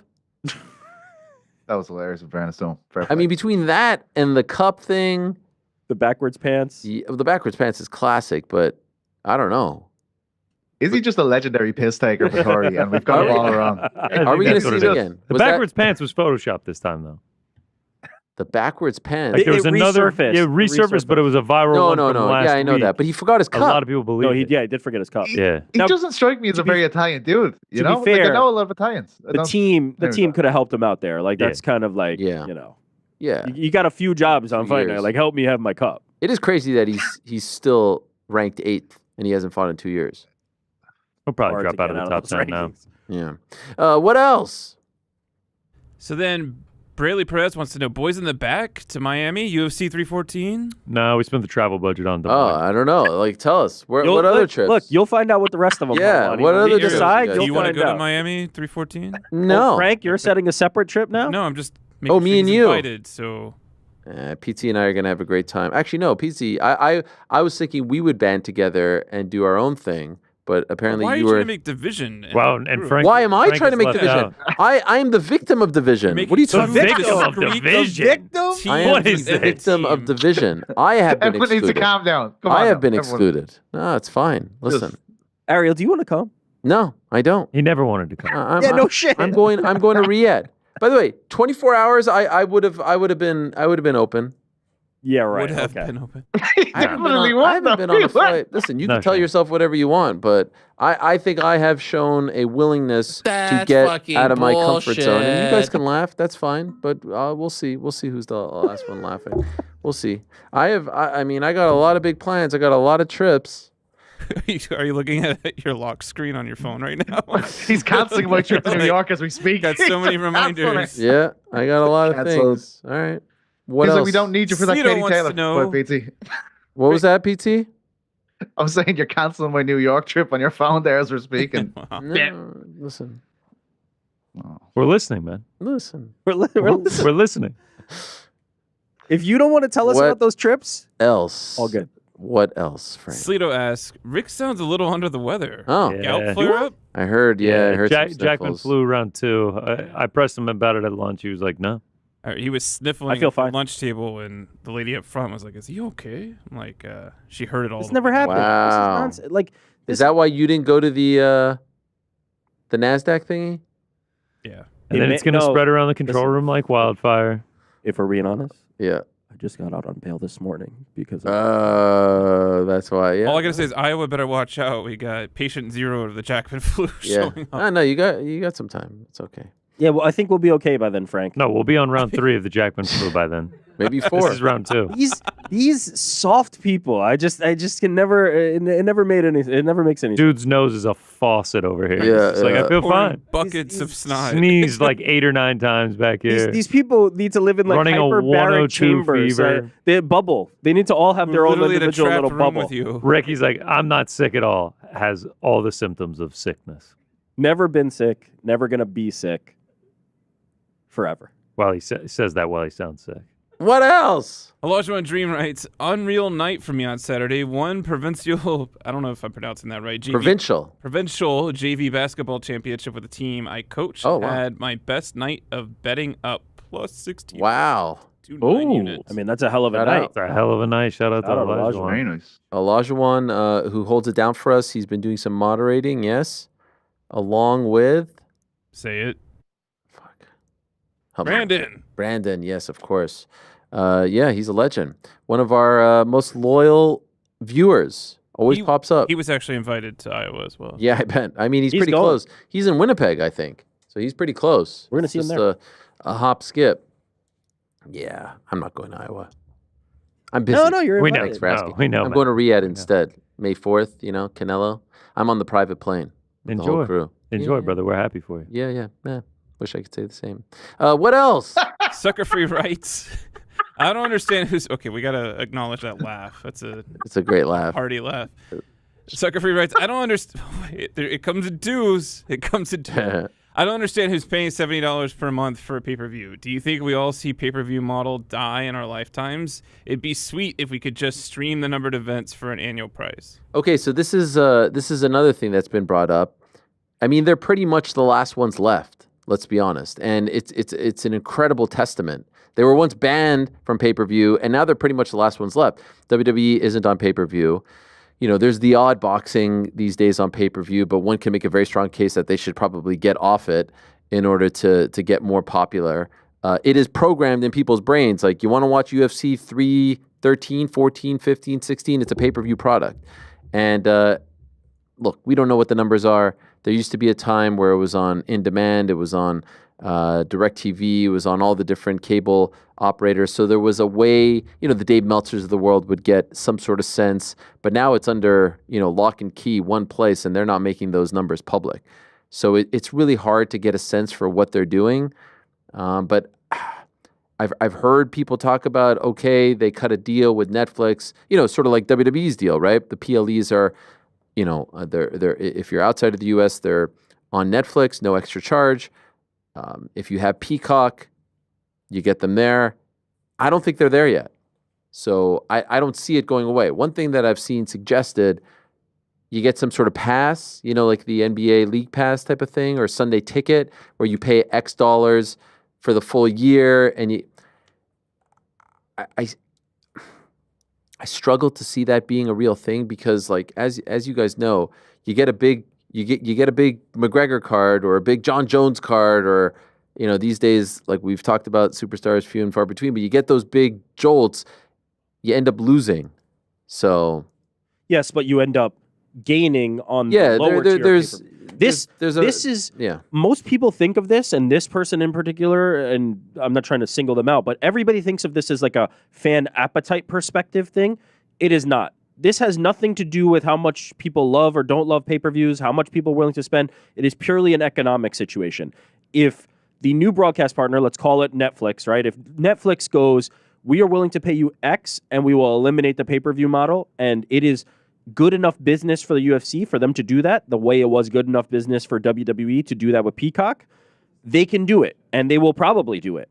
It is all an economics thing. It is all what is the bottom line for the UFC? If it is worth their while to do it, they will do it. The same way the guaranteed minimums that ESPN is offering them, if they can find a system like that where they no longer have to make the pay-per-views of a certain caliber and quality and invest marketing dollars into it, they will find a way to do that. So this is really, it's not so much the economics of the individual consumer, it's the economics of what their broadcast agreement is ultimately going to be. And if Netflix can up the price to buy this and you don't have to be on pay-per-view anymore, I think the UFC would gladly not offer a pay-per-view anymore. What else? Any chance we'll get Brenda Schwab versus GC on the bike? Wow, that's a weird one. There's got to be. I mean, like, there's got to be some sort of filter here. Just because you're paying $279, I don't know if you make the cut. You know what I mean? Like, there's got to be some sort of like, really, $279 Canadian. You pay $1, Frankie's reading that Yeah, bad. come on. Like, there's got to be some sort of checks and balances here. For fuck's sake. Me and Frank conferred on that one. We misread. We really did think it said Brendan there. So I mean, still is reading comprehension still work in progress. What are we doing here? I don't know. I thought What we are just we- read the super chats as they come in. What else, are we Frankie? doing here? What are we done here? Anything else? Yeah, we got one more. Okay. From one GC to another, we need to get the parlay recaps back. Happy St. Patrick's Day, lads. Well, you found out. You guys won and H-Style won, so it was plus 1,000. I like to think it was the luck of the Irish, if I'm being honest. Was it plus 1,000? Well, we're batting 1,000. Oh. You know. Not you thought that I was talking about the odds were plus 1,000. Yeah. What were the odds? Delete was like plus 135. Yeah. Our it was parlay pretty was decent. shorter than that. Plus It was 119. weird though. Like, I mean, like I was watching Boys in the Back on Thursday, and I said I want to be back in, and I picked Elite, and there I was, and like the thing just got ignored. It was a people invited to Iowa and okay, now it all makes. You hit us with the H now. Nah, I said I wanted in. I even gave you a pick. I think Frank heard it, right? Frank, you saw that, right? When I gave a pick. I heard the H now. I like how Frank is Frank is just the echoing board. Just whatever you say, Frank's going with. You know what? I'm starting to rethink the pallbearers list, Frank. I'm telling you, man. Need a DJ for the funeral? I got you. I'm starting to think that maybe you were the one to always have my back and Is not it let true me you down. want to be buried in Des Moines? No interest. Could it no be there? interest. No. Swing and a miss on that one. Back to the pallbearer status it goes. Anything else, Frankie? When I said it was the last one, it was. Well, I didn't know if there was anything else. That's all.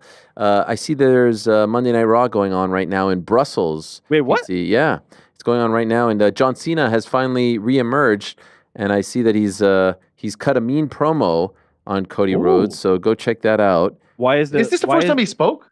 Yeah, first time. Is this? Yeah, but wait. Yeah. Do they normally do that? They don't do Raw, like they adjust it for the market? Well, this is the new era. You know, Netflix. Look at that. Oh, look at that poor youngster. Why is it a heartbreak emoji? Because he cut a mean promo. He's a heel now. Oh, he's because saying, the kid is like F there them to support him. kids. Oh, Yeah. wow. Damn, that MJ. kid bought the all the Brussels new merch. Yes. With the hat? Yes. Yeah. Yo, poor Apparently kid. he got the Cena. hairline started as well. Cena. Yeah, Got the I heard old he did situation. too. I heard the bald spot's gone. Yeah. What do Bit you? of shoe Wait, polish. what do you mean? The bald spot's gone. I heard he got work done. He got the bald spot Yeah. gone. How could that happen so quickly? By the way, I know. What? When you John Cena. that you can't see picture his actually bald makes spot, me what? sad. That kid is I like, got that, PT. what is that I got kid? that. Like 8 years old? I want to believe that John Cena's looking directly at him too. He finds him in the crowd and he's just like, you. No, I That's kind of. classic heel shit, by the way. Like you heel off on the kids. Yeah. Imagine. Well, that was the thing that people always said he wouldn't turn heel because of the kids, because of the Make-A-Wish, because of all this, and now here he is cutting a promo on those damn kids. I like this, that they're airing it live and not tape delay. It is 2025. It's on Netflix. You can watch it. You can go to the start. I'm midway through the Andrew Schultz special, and I have to say it's amazing. What a guy that Andrew Schultz. And I keep hearing that there's some emotion coming. He's talking a lot about his family and his wife and IVF and all this, but it doesn't feel like a comedy special where he's just kind of going all over the map. It feels like there's an actual story being told, which is really great. So shout out to Schulte, who is just killing the game right now. He too is on Netflix. If you haven't seen it, it's called Life, and I highly recommend it. I haven't finished it. You know, it's been like 11 or so viewings, but we're inching closer. It's that one and Court of Gold for me. I'm How are we doing on the Adam Sandler one? Adam Sandler one, we just kind of said, you know, we're gonna revisit it. Even someone over the weekend was like, you know, that was such a great special. It's like, who we talking about? Adam Sandler. I'm like, Oh. You'd be surprised. Yeah. Not everyone loved it. Nevertheless, tomorrow we are back. Like I said, Morgan Charrière on the program, Gunnar Nelson on the program, and also Jalen Turner will be on the program to talk about his sudden retirement. We got a big show planned for Wednesday as well. So do stick with us. You know, my friends, and I stress the word friends. I'm not a colleagues kind of guy. I'm a friends kind of guy. They may be deserting me, by the minute. But I know you, our loyal audience, would never do that. So thank you for the support. Thank you for the love. And thank you for being a friend. Frank, we can hit that music. Yeah, we'll get to the other stuff tomorrow. Thank you, On Air Jordan. You know what? Yeah, I saw this. Thank you. No. This is more of like a under the music type of thing. Wow. It's like the music. I wrap up. I need the music. 2.5 minutes. I already started playing it. You're like, Frank, you can hit the music. What's going on? No. No. This. Look at this. Look at this super like face off over here. I mean, look at that. Bit of a height difference. Is that Sebastian Fundora? No. He's fighting this weekend too. By the way, this is a very busy weekend coming up. Fundora's fighting. Look at that. Boom. I mean, what is that? That's like a head and a half. What do we got? We got Fundora fighting. We've got Matchroom in Sydney, UFC London. Next weekend, you've got Danis KSI, UFC Mexico, the Michaela Mayer, Sandy Ryan card. So there's a lot going on. All right. No rest for the weary. Then we head into April. April should be fun. Yeah. April should be fun. Are we still on? Well, a little bit. Jesus. No, I was just thinking of the good old days, when we were one big happy family. I could get out of here. It's almost like somebody right in the middle is creating the rift, No, it's almost like listen. somebody has been. I'm a harper. You know what I mean? I'm someone who laments. So I'm going to keep this going for quite some time. I just want to let you guys know. Just maybe till May. Maybe, yeah, probably. What's at happening the in May? very least till like May 12th. Like it'll be like the Monday after, it will really reach an apex, pardon the pun, and then like it will trickle down. But like till at least 12th or the 19th, we're going to keep this going. Right. So buckle up. Great show today. Thank you to Leon Edwards, Jeremy Stevens, Dave Lovell, Bo Nickal, Gordon Ryan. Back on Tuesday. Say time. Peace. I'm out of here.